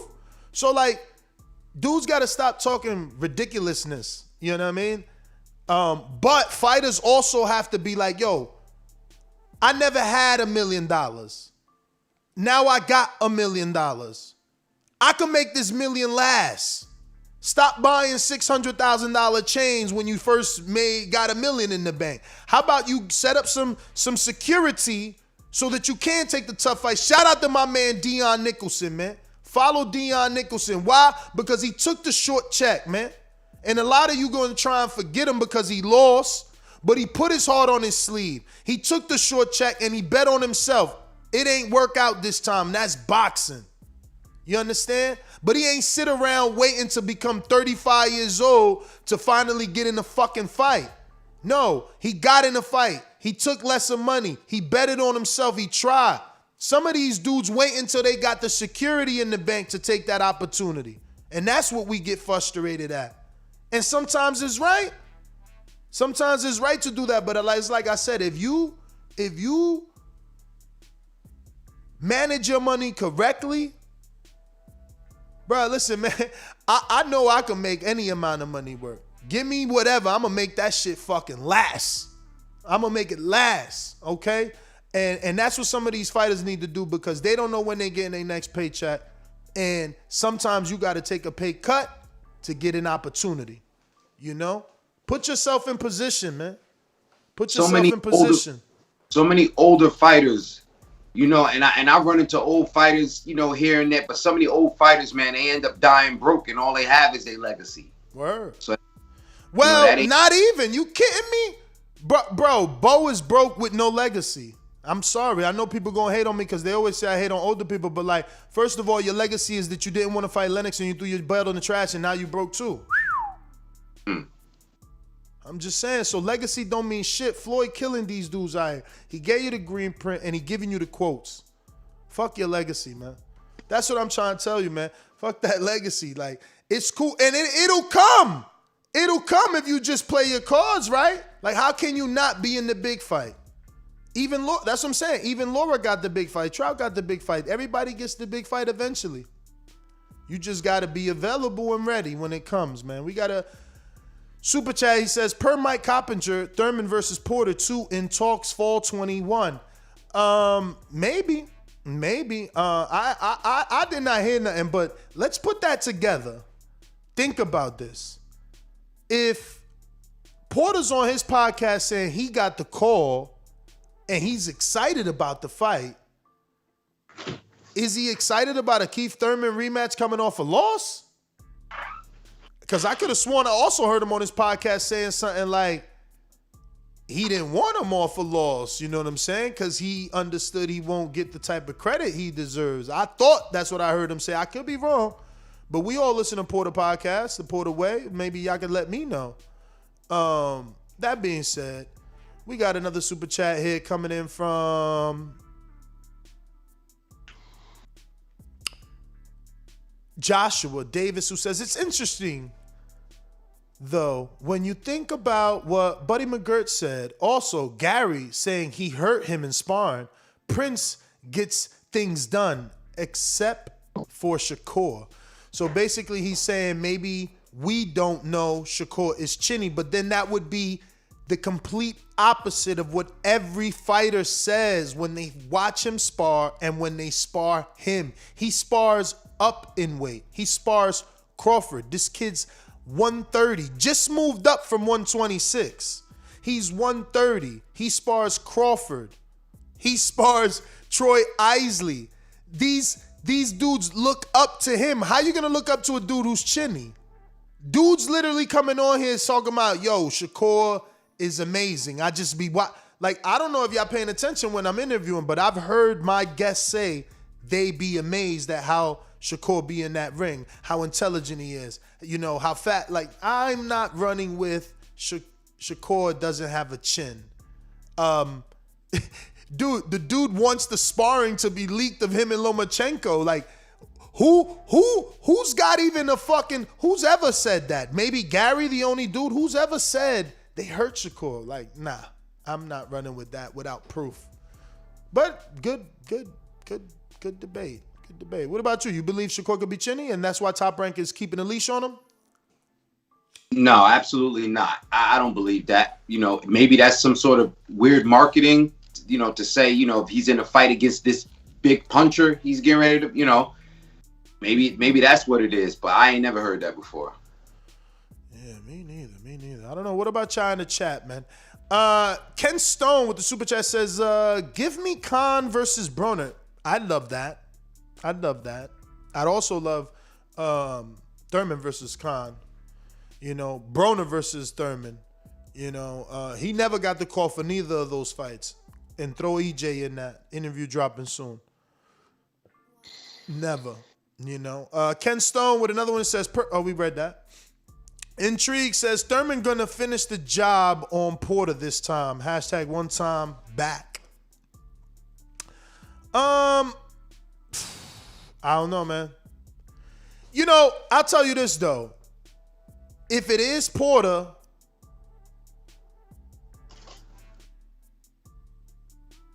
it could be a dangerous fight. Because he feels he's got Porter's number. So is he going to get up for the fight? Is he going to get up for the fight? He literally told me yesterday that camp for the Porter fight wasn't even a full camp. He was going through all type of shit. He actually went through a breakup for that camp. So, and he said he still took it because he sparred Porter in the past. And he said, like out of a week's worth of sparring, he always had the better. So he like, man, I'm taking that shit. And he took it. And he said, as you can see, in the beginning of the fight, by around the second round, I started playing the rope-a-dope because I wasn't in full conditioning. So I wanted to feel his power to know that I could do that in the later rounds. And if you remember that fight, his back had mad webs on it from being on the rope so much.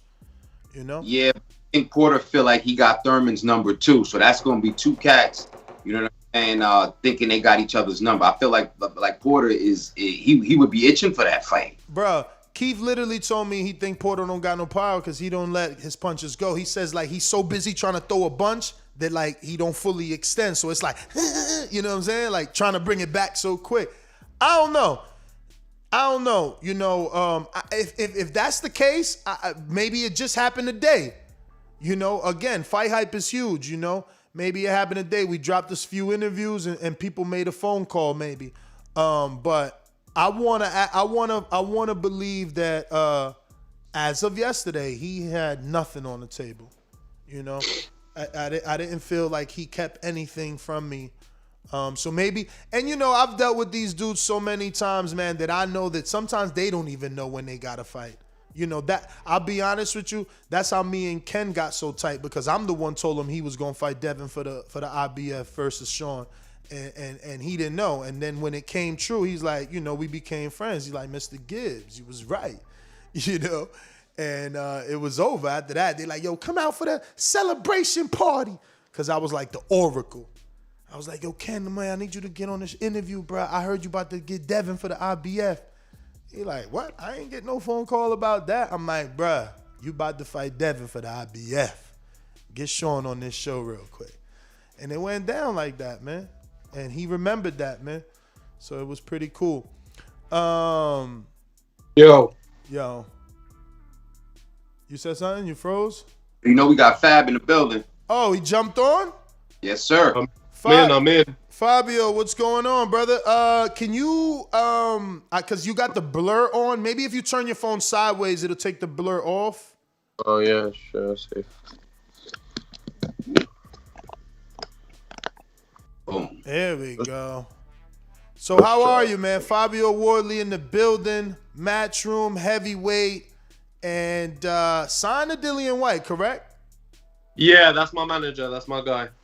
So Fabio, man, obviously we've been following your career from the very beginning because of your attachment to Dillian. But man, your performance versus Molina, I love it, brother. I love it. That was a great performance and exciting. That's what you bring. I like that you're like very agile too. You're not like this typical slow, squared up heavyweight. you kind of, I don't know, maybe they're gonna laugh at me because we're live, but like a bigger Sergio? Did you ever watch Sergio Martinez? Did you like him as a fighter or no? Yeah, I watched a few. I wouldn't say I watched too many, but I watched a bit of him. But that's what I always wanted to be. I always wanted to be something different. I always looked at a lot of the heavyweights and things, and the ones that jumped out the most to me were the ones that could move, the ones that had that different edge, that brought that something different, that would put the kind of your usual heavyweights and throw them off a bit, and that's what I kind of aim for, and that's what I'm going for. Well, I mean, feel free to jump in, because I don't want to hog him. You know I will. No, I got a question for you, champ. Yes. King, I mean, let me ask you, what type of, we talked about sometimes when you have a bigger name fighter, a fighter that's made themselves a star, year-round fighter like Dillian Whyte, just watching his experiences, what sort of conversations do you have about the fight game, both inside and outside of the ring? Like, the thing with me and Dill is that I know that there's a lot of this. It's becoming a bit of a trend now where younger fighters are signed into kind of the older fighters in the game and stuff, and it's becoming more of an attachment thing. But that I know, the thing with me and Dill is that we know between us there's no bullshit, and I know with him that for 100% and always, he will always tell me the truth. And even if we disagree on things, even if we butt heads on things, I appreciate that more than anything, that he is always just straight up raw, just playing with me about the game and about how it can be sometimes, and about how you need to maneuver and certain things that you need to do. He's always been very plain and honest with me about all of that. And I think that's why we've got on so well and why we've done so well together, that he is exactly what you see on TV and exactly what you get on the tin. There's no gimmicks, there's no games, there's nothing extra. He's never sugarcoated anything for me. He said, look, this is how the game works. If you want to succeed, you need to do this. And the thing I look to him for as well is that he's laid the path. He's done it.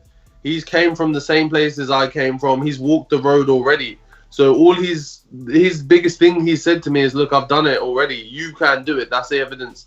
That's all the evidence you need is that I'm here, I'm moving forward, I'm progressing to them top levels. So as long as you stay on your game, as long as you stay focused, you stay in the gym, you stay training, you can get there too. Yeah, and I think that you're on a fast track, because we watched the Molina fight, and in my post-fight reaction, I'm like, well, there's no backward step now. You fought a world title challenger, common opponent with a lot of big names in the sport. So what do you want moving forward? What direction do you want to go now that you did get a name like Eric Molina that reaches across the pond, both on your side and our side? That fight for me was strategic in the sense that we wanted to build from there. Like, before that fight, I was known in the UK and stuff, but I needed a name that was known across seas, across the pond, that was well known around, that I can take that scalp and then people will give me that credit across from here, there, and everywhere else. So that's why we wanted that, and that's why we moved on that. Now, there's still some good domestic fights I can have here back in the UK. I'm not trying to run away too crazy. I'm not trying to go start hunting for the next world title challenger or them kind of top 5, maybe even top 10 in around guys. I'm not going there just yet. But I am always in them good fights, in them nice challenging fights. I'm never trying to have something easy. I've still got a lot to learn, and I'm self-aware of that. But I always think that the best ways to learn are in them good, testing, challenging fights. So I always want those. And I was going to ask you, I had been thinking about this question all morning.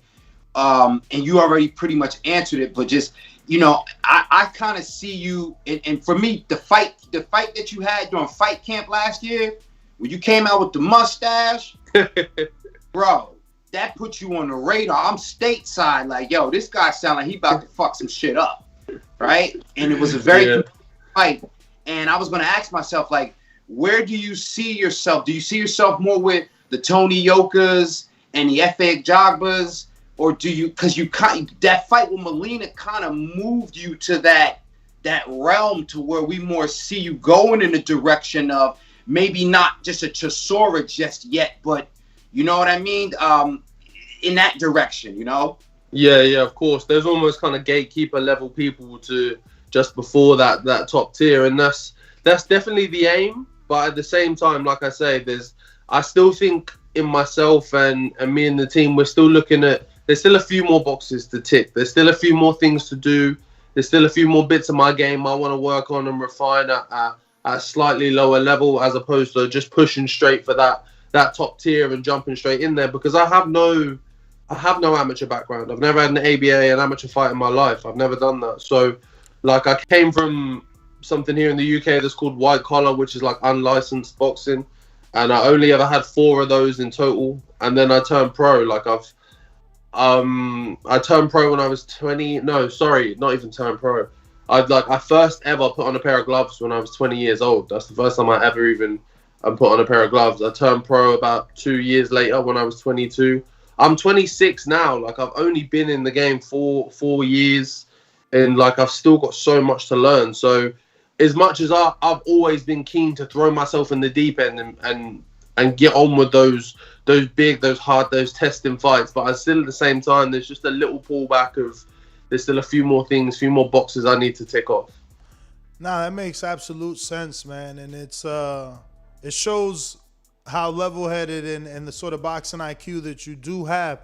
That being said, you said that there's still some domestic fights that you want to do. Who are those names? Who are the guys that are on your radar domestically? There's good fights between, like, there's Nick Webb, who fought on the same show that I did when I fought Molina, who he had a good win coming off that. Didn't he fight Nathan Gorman before? Sorry? Hasn't he fought Nathan Gorman before? No, they haven't fought. Okay. They haven't fought before, but again, Nathan Gorman's another name as well. Someone that is highly respected here in the UK as a good kind of prospect up and coming. And then there's Daniel as well, Daniel Dubois, but he's probably on a bit of a higher trajectory than us, but still that's another one for a fight or two down the line as well. So there's options and things to do back here as well. So like I said, I'm still in my building phase, and there's good fights to have here and elsewhere. Do you feel any pressure now that you've been ranked so high? Because, like, you are amongst the, top 50 heavyweights, and normally everybody on that list is a name. Everyone is known or has been established. I ask you a better question. Zhulao Zhang is on Matchroom. He had the fight with Jerry Forrest. Great fight. Is that something you're ready for, or do you need a few more? Because he is a big guy.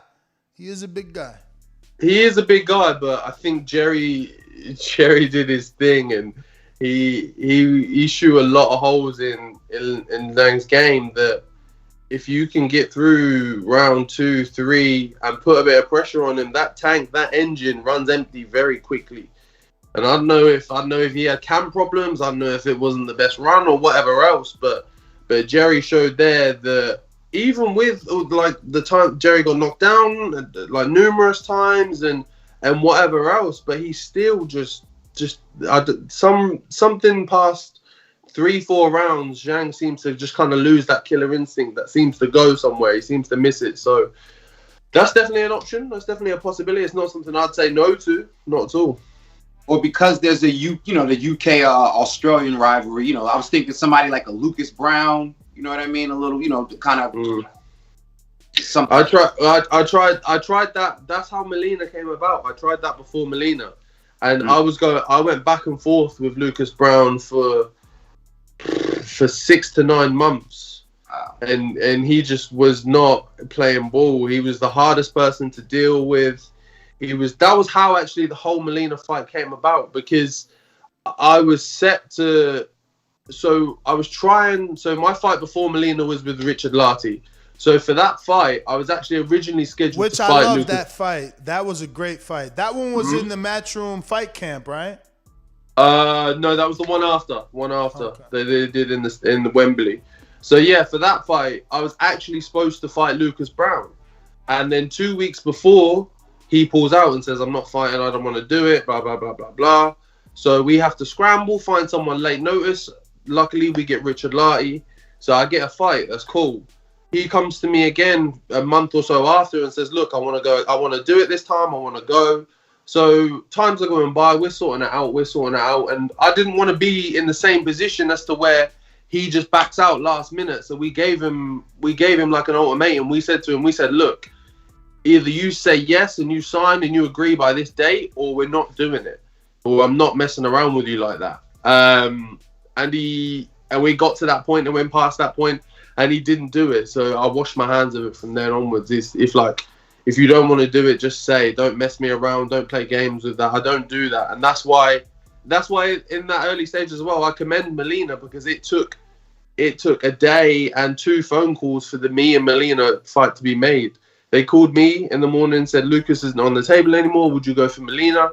I said, yes, no problem. They called Molina. They said, would you fight Fabio Wardley? He said, yes, no problem. Boom, done. That's how these things are supposed to be done in this game. Not all the back and forth, all the messing around that Lucas Brown was doing. So that was how that all came to happen.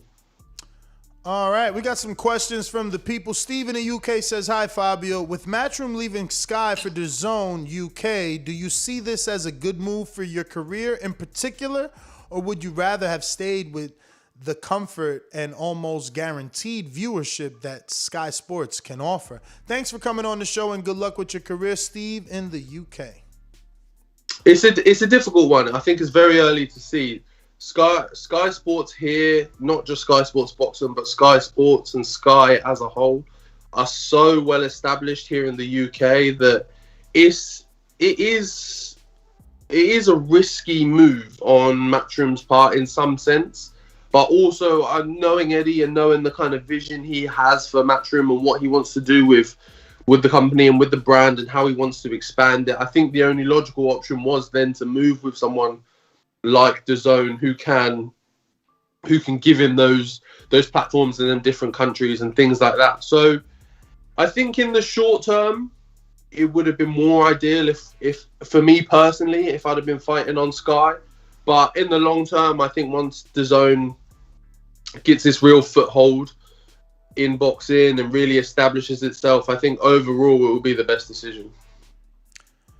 We got What Rep It, who says, would you accept a fight versus Dillian Whyte even though he is your friend?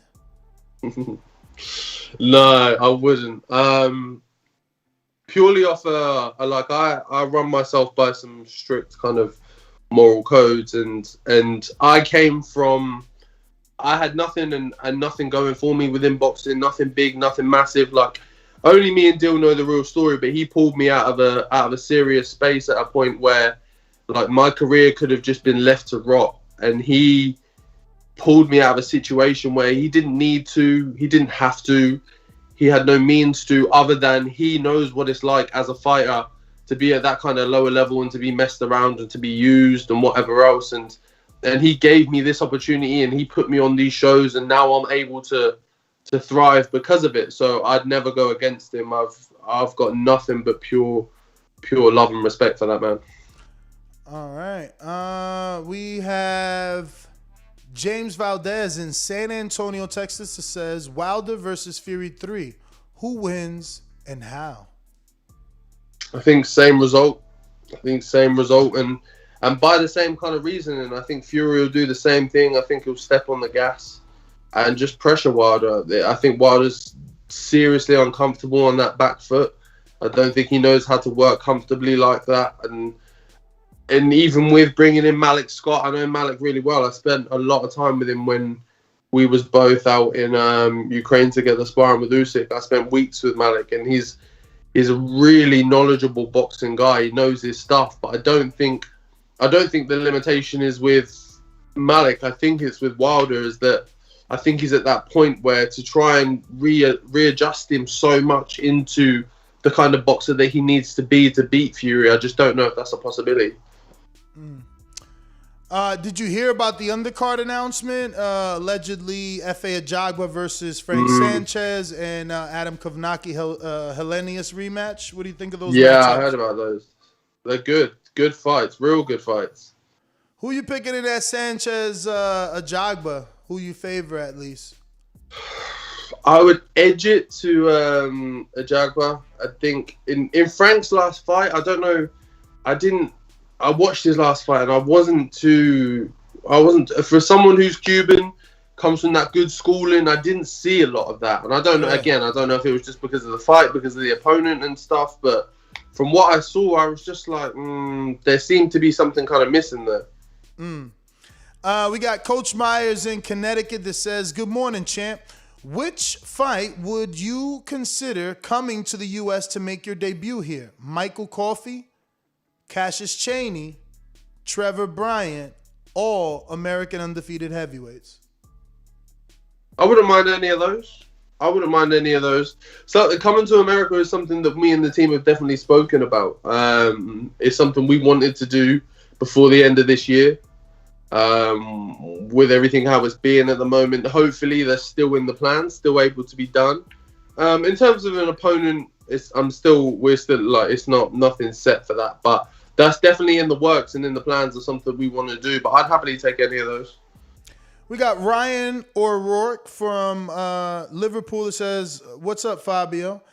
With Eddie saying he wants to take Dillian to fight in the States this year, maybe his next fight, and also introduce a lot of UK talent to America, do you see yourself being on the undercard of Whyte or the undercard of AJ in September in the Tottenham Hotspur Stadium? That's the one, yeah. Yeah, like I say, the thing with Dill was planning to go to, he was planning to fight in America in September. Whether he's still going to do that is a different question. It's probably not. He'll probably stay here in the UK, and maybe if he does go, he'll go later in the year. But if he fights in the US, there's always the option for me to do it as well if I wanted to. And it's been in the plans, like I said before. Me and the team have spoken about it already. Like, after having that kind of millionaire fight now, I'm in a position now where I need to kind of expand my audience, show some new eyes to kind of seeing me and me and how I box. And that's obviously the next move for that is obviously coming to America. All right. We have another one coming in from Brandon in Houston that says, hey, Fabio, thanks for coming on the show. I really don't remember a heavyweight fainting as much as you do. How did you develop that style? It's something that me and my coach have worked on for a while. In the Molina fight, you saw it quite in a drastic sense. I was doing it a lot just because a lot of the time I knew he was trying to draw me in. He was leant back, kind of slanted back in a half shell kind of position, and he was trying to lead me in. So I had to feint a lot to kind of draw him out of that slightly in certain circumstances. So I'm not trying to fight like that all the time, but it just called for it in the Molina fight. It's probably where you saw that the most. Next one is from Ken Stone in, I believe, Haiti, who says, what up, champ? What do you do? What up, champ? What do you think about a potential fight between Johnny Fisher and Chris Lovejoy? I think it's great. I had Johnny in the gym with me on Monday. He was with me on Monday. We got some rounds in. We did some sparring. And Johnny's a great guy. He's a great kid. He's got a lot of potential. And I think the Lovejoy fight would catapult him. It would really send him. I think that would only be his third fight, maybe. And to take someone on like that in your third fight would be a massive statement. And Johnny can do it. It'd be a great fight. I'm all for it. Hopefully it comes off. I know me and Johnny are aiming for the same dates of fight camp, so hopefully it comes off and hopefully I get to witness it. I just want to slide a question right in here. I know you didn't start boxing until later, but did you play any other sports? Did you play football or anything by any chance? Yeah, I played football here when I was younger, from when I was a kid up until about 18, 19. But then I tore both of my ankles kind of around 17-ish, and then from then onwards, just playing wasn't really like it just didn't work. My body couldn't hold it up, like in terms of like that. So I had to quit playing football, and then that's kind of what left that sporting gap in my life for me to kind of find boxing and fall into it. We got Coach Myers in the Connecticut that says, since you sparred Usyk, do you think that he can outbox Anthony Joshua for 12 rounds and win a decision? My thing with Usyk is I've seen him up close and personal. I've been in the gym with him. I've been over to Ukraine with him twice. I've spent probably about a month over there in total. And I know what he can do. I know his capabilities. I know how good he is. I know how it feels to be in the ring with him. But the thing is, since he's moved up to heavyweight, the performances I've seen from him haven't been that same Usyk that I've shared the ring with. So if you'd have asked me that question kind of when he first moved up from cruiserweight before he'd had a heavyweight fight, I'd have said yes, no problem. But now there's some questions for me to kind of to look at a bit more, because the performances from him at heavyweight haven't been what I expected. Definitely. I personally don't think he's a true heavyweight. Were you able to like muscle him around? Because I know he's tall, but is he strong in the inside when you had to clinch or when you had to spin him? When I was there a lot, he didn't really let you get near him. Like you've seen in pretty much of all of his fights, he doesn't really let you hold on to him. He's always on the move. He's always on his toes. He's always bouncing, especially being from that southpaw stance as well. It's awkward to kind of get in there. And I think, like I say, the adjustment from cruiser to heavyweight for him seems to be more difficult of a transition than I thought it would be. All right. I think the last one is from Andre Dakota in New Jersey. This says, does your team have, yes, that is the last one. Does your team have a timeline in regards to the future boxing in the States, i.e. undercards? To build up your profile, best of luck in your career, and don't be like some of your peers and duck the Boxing Voices request for interviews when you become a champion. Never. We haven't really got a timeline. We're taking it as it comes. I think right now, with everything how it is in the world, it's difficult to set a plan in motion of saying, I want to do this by then, I want to box over here, I want to box over there, because right now you don't know what's happening, where you can go, where you can't go, and what you can and can't do. So it's difficult at the moment. It's definitely something I'd like to do before the end of the year. Like I said, Dill wants to box in America sometime soon as well. So it's more than likely that when he goes, I'll go with him. Beautiful. Well, Fabio, those are all the questions. I want to thank you, obviously, for coming on the show. We look forward to getting you back on. As soon as you got anything to announce, let us know. We'd love to have you back. Also, please give out your social media for anyone that isn't following you can do so. And thank you once again. Thank you. All of my social medias are just my name. So my Twitter is just Fabio Wardley. Again, Instagram is Fabio Wardley, just FABIO. And then Wardley, WARDLEY. And you can find me on there. Give me a shout. All right. Hey, you got that ring name to Fabulous Fab Wardley, man. Hey, that's what my family's been telling me for a long time. They've been telling me that for a long time. Yeah, you got the charisma and you're developing a skill, brother. Appreciate that. Thank you, bro. Yeah, man. All right, there you have it, ladies and gents. Fabio Wardley, thank you so much. We're going to go out to the phone calls. Anybody want to give us your opinion, please go ahead and call in 1-425-569-5241. Press 1 one time, voice your opinion right here on the Voice of the People hotline. Don't forget to add Nestor Gibbs on Skype to be part of the conversation from anywhere in the world. And yeah, let's do it. Who's up? All right, well, I'm in the wrong area code. We're going out to Austin. What up?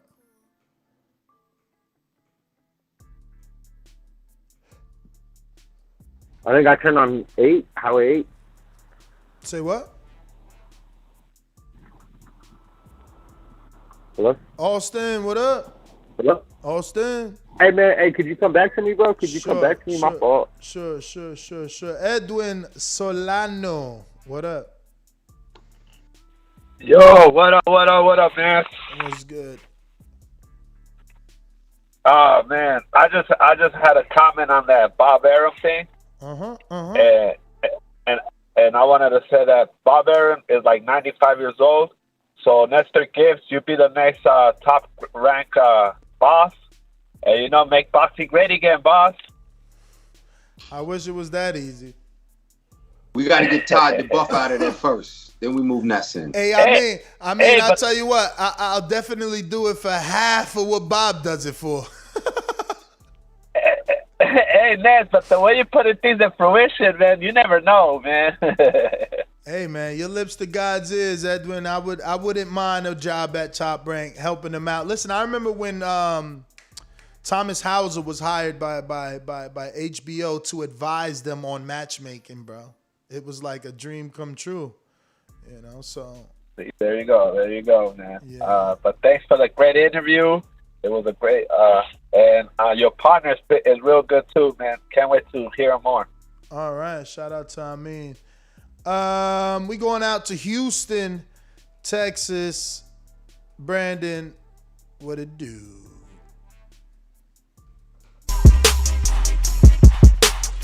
I'll make a meal out of Holyfield and farm it. You want me to go to jail for doing homicide? Farm it. Keep on the set of table races. Bar to the security guard. You fight me, I'm gonna kill you. I want you bad, baby.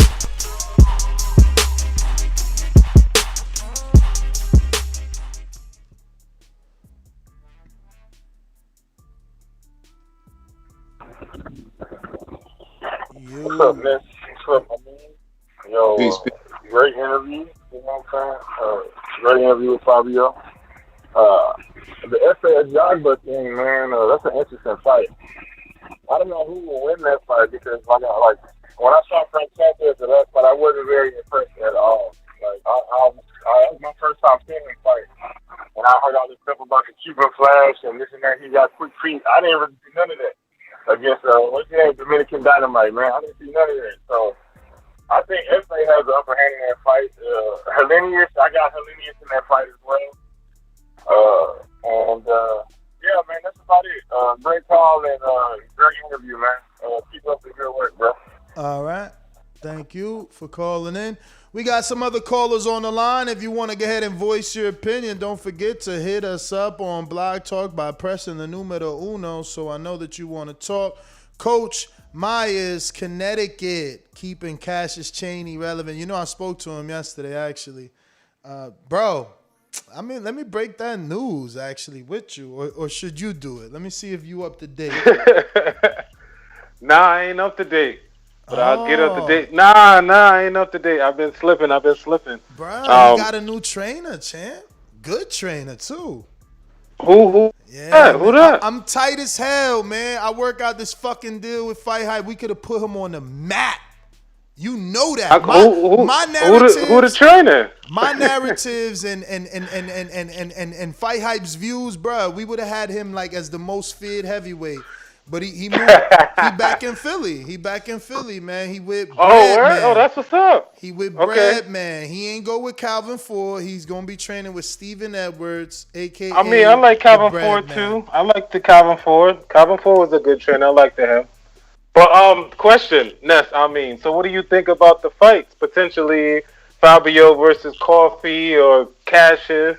How do you think those play out? You know who's my guy, man. Well, I don't know, man. You've been riding with Coffee a lot harder over my boy Cassius. Well, that's man. what I'm saying. I don't know, man. I'm picking Coffee to favor. I ain't putting him to beat. I'm picking Coffee to be favorite over Fabio. Even though.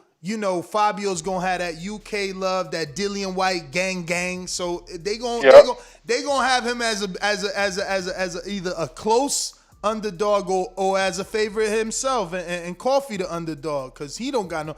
I mean, Fabio got a bigger social media presence, man. These Americans out here being tripping, honest, man. yeah. You know, these Americans tripping. Fabio's a bigger guy on Instagram. He's known on both sides of the pond, but obviously so is Coffee. When we spoke to Fabio, he said he'd take all those fights. He acted like he knew exactly who they were. I mean, Cheney, the same thing. I would favor my guys, man. I mean, look, Floyd gives us sound bites to use. I'm always favor my guys. And that's a Floyd quote, and that's just that. All right, that's my call, champ. Keep it going. So, that being said, I love how good Wardley looks, but I would be rooting for Cheney over Wardley, Coffee over Wardley. I would rather Wardley not fight those dudes so I could root for him because I love Wardley. You know what I'm saying? It's ironic that he doesn't really, idolize or look up to Sergio. He started his career same age. He said first time he put the gloves was 20. So, a lot of similarities. I guess I'm the only one sees the Sergio movement. But, I rock with Wardley. I'd rather not see him fight neither one of my guys, especially not right now when they going to be getting 100 and something thousand. Like, at least let that fight be for $1 million if he going to have to put, either one of them in it. But who was your third person? He said, you remember when the other heavyweight? Trevor. Trevor, nobody ever seen him, Brian, man. And somebody sent me the link of his fight with Bermain Stavern. I still ain't watching. I still don't know what that dude looks like. I won't be. And he out here in Florida. Let me see if he got an Instagram. I'm going to try and reach out to this dude, man. And see if Trevor Bryan, here you go, the dream. Bro, you need me. 4,000 followers, you need me. Okay? I'm going to just put, call me, man. Call me. That's what I'm going to put.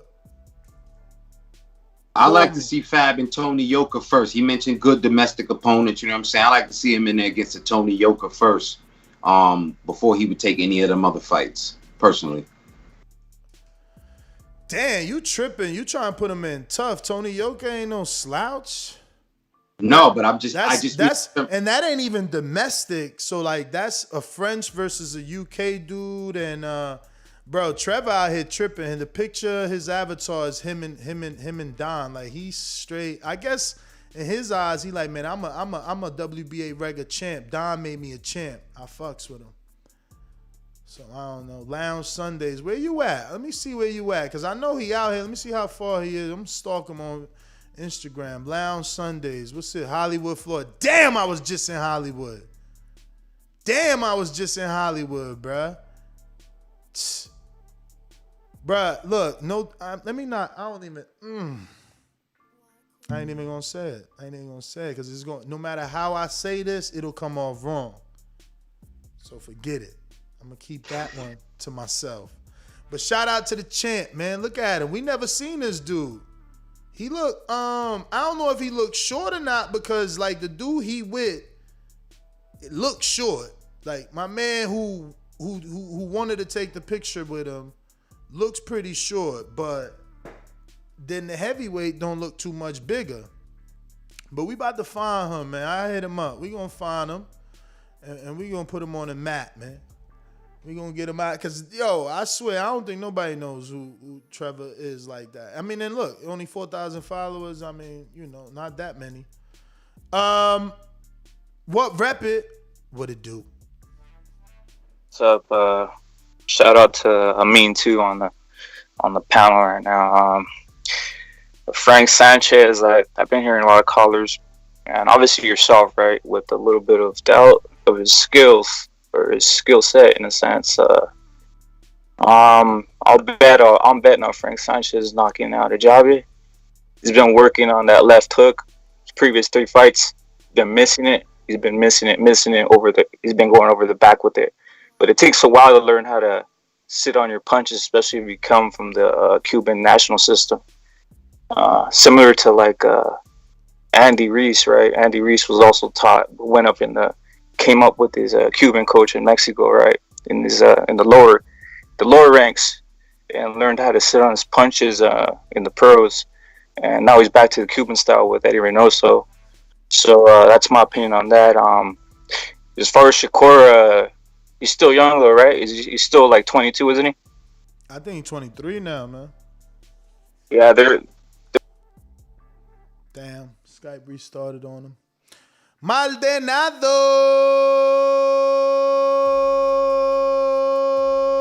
Fight on leftovers, bro. Fight Nakatani. Fight.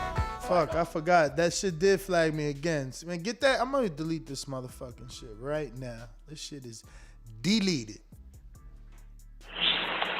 What up, bruh? Background king. Yo, you gotta use the old intro Send for it now, back, so I make send a it new back. one. You heard? Like I was saying, man, they're doing a horrible job at Top Rank with Shakur Stevenson. He's probably the best young fighter out of that whole crop, and they just giving him no-name fighters to fight. Man, he should have been fought Oscar Valdez.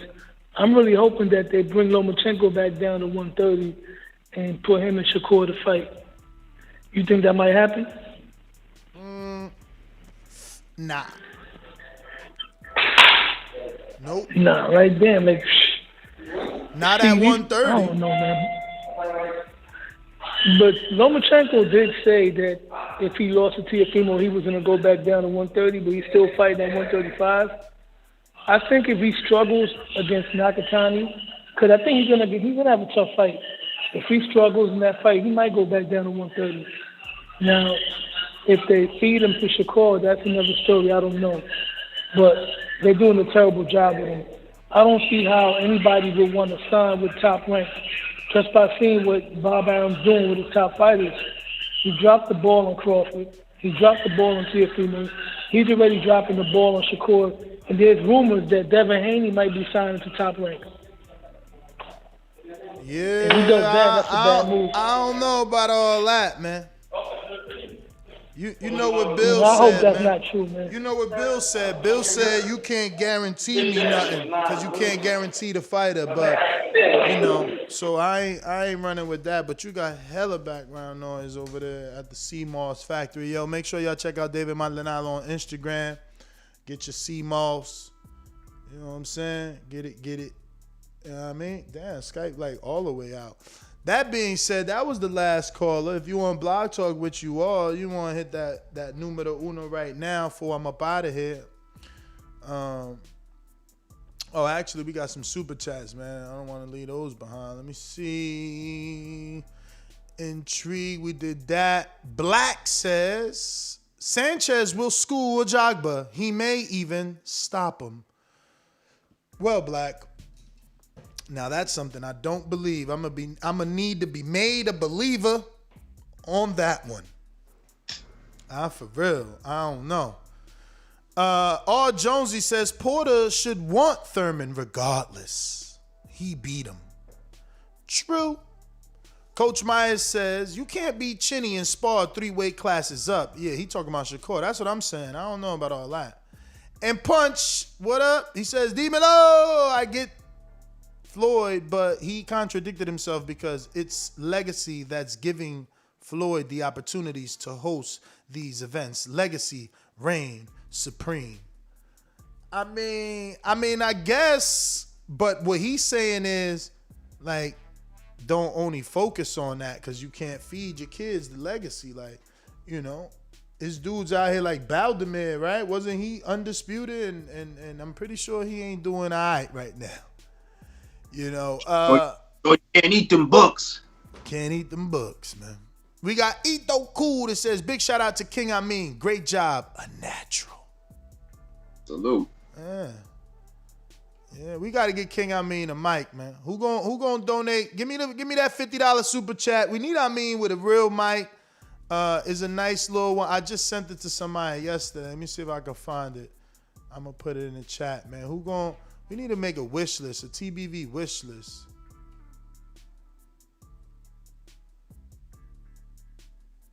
Damn. So Big Baby on the Wilder Fury 3 card too. Verse, who the hell is he fighting? Tershkin. Who the fuck is that? Who is that, yo? Big Baby Jared Anderson is fighting somebody on a Wilder 3 card. That's another great addition. Damn. Absolutely. That's a great addition. You going to an 8-rounder or a 10-rounder? Probably 8-rounder, right? I didn't get full detail. I just got the message. But that's a lot of heavyweights, man. I like the way they thinking, man. Uh-oh, we got a new call in the St. Louis. Shout out to my man Devin Alexander, Kevin Cunningham. What's going on out here? Who this in the Lou? Yeah, this Reggie. Reggie, St. what's Louis. going on, man? Hey, what's up, Ness? I wanted to talk to you about the Border Wars coming up. Hey, how will I be able to watch that? You can watch it on the BPE app, and you could also watch it in person if you want to be there live and just hang out with the gang. We gonna be in the building. No, I know I won't be able to make that. You said Reggie, right? But, yeah, I'm Reggie out of St. Louis. Nice, got you down, brother. Yeah, man, Hey, you can watch it on the BPE app. BPE app? Yep, it's available on Android and it's available on iPhone and Apple Store as well. Oh, okay then. Hey, won't y'all consider having the Border Wars in St. Louis and make it in the honor of Leon Spinks? Hey man, get us a venue and we'll come to town, man. If you want to be the man, if you want to be the man known for bringing Border Wars to St. Louis, hit me up on our Instagram and let's talk, man. Hit me up on Instagram and let's talk. Yeah. Have you ever talked to Kevin Cunningham about that? I mean, Kevin's out here with me, man. He actually so far from me. He's so far from me, man. He's on Delray. Okay. He's in Delray Beach. It's like 3 hours from me, but he's in Florida, man. He's not in the Lou no more. Oh, okay then. Yeah, because that would be an honor, to honor Leon Spinks, and we got some top fighters and come out of St. Louis, Devin Alexander, Corey Spinks, Leon, Michael, Don't forget about Vaughn. All right, yeah. Y'all should work on that, man. For sure. That's all I had to say. That's all I had to ask. All right, brother. Thank you. I might come out the PA, man. I might do the PA. I'm getting hit up by the spot in PA. We might do PA. Bring it back to the tri-state. What's next, man? Skype back up. What we cut off on? Who we cut off on? Who was it? Who got left with all the words? Was it what? Rep it? Rep it, yeah. Yo.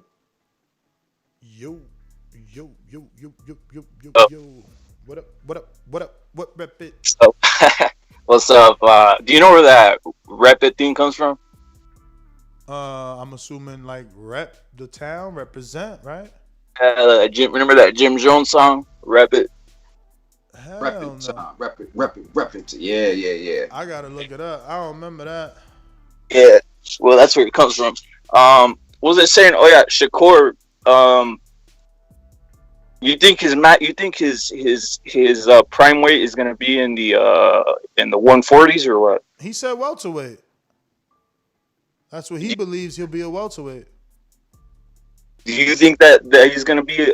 I've seen him standing side by side with Crawford, and he looks like about 2 inches smaller, doesn't he? Bradley's small too. You think that's his prime weight class, in your opinion? I can't tell because he's, he hasn't had enough fights in all of them yet to see. Like somebody got to bully him for me to be like, nah, he can't move up. Right now, he's doing his thing. Well, if that's the truth, then I think his prime, that means his power that supposedly he's not exhibiting right now is going to be exhibited in that weight class, and that's why he's not knocking everybody out in this weight class. He's probably too drained. So that was my last point. And also, I forgot to tell you, I think you're going to be the Joe Rogan of boxing. You just got that lane. I see it in the future, so I'm off. All right, well, man, hopefully, man, because Rogan is huge. We would love some TBV clips on this show. That's what I'm looking for. I'm looking for an intern, and I'm willing to pay actually on a monthly basis.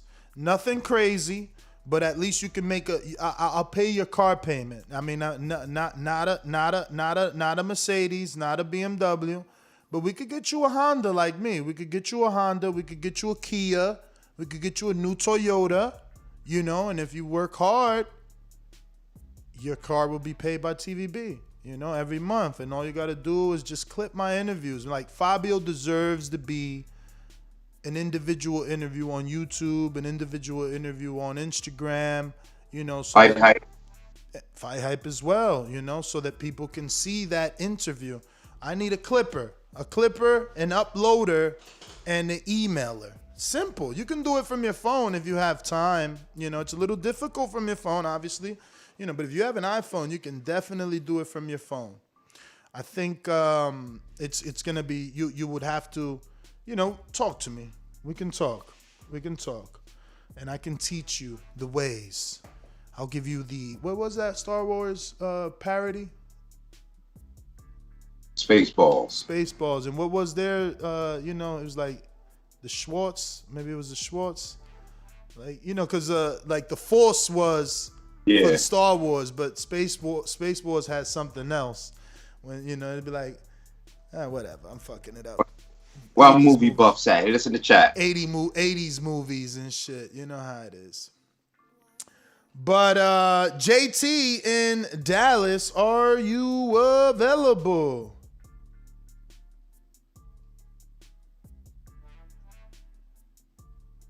No availability. All right, so we up out of here. Next GTO, Instagram and Twitter.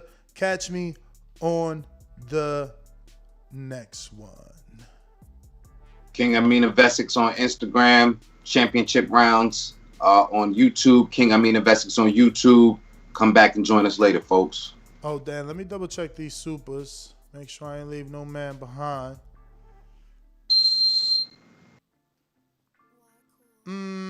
We got Coach Myers said, what you think about Charlo hating on Wilder? What he said? To not make excuses? That's hating? I don't know. Maybe I'm paraphrasing. What he said, Coach Myers, come on back with the boomerang.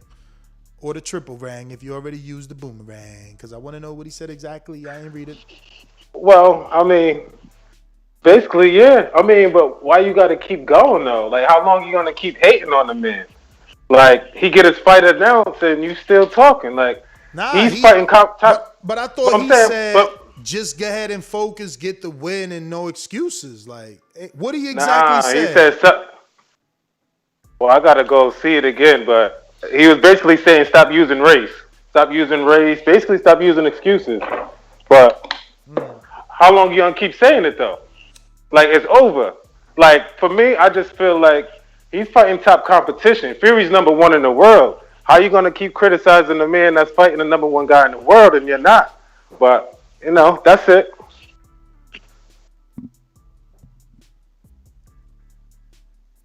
All right, peace.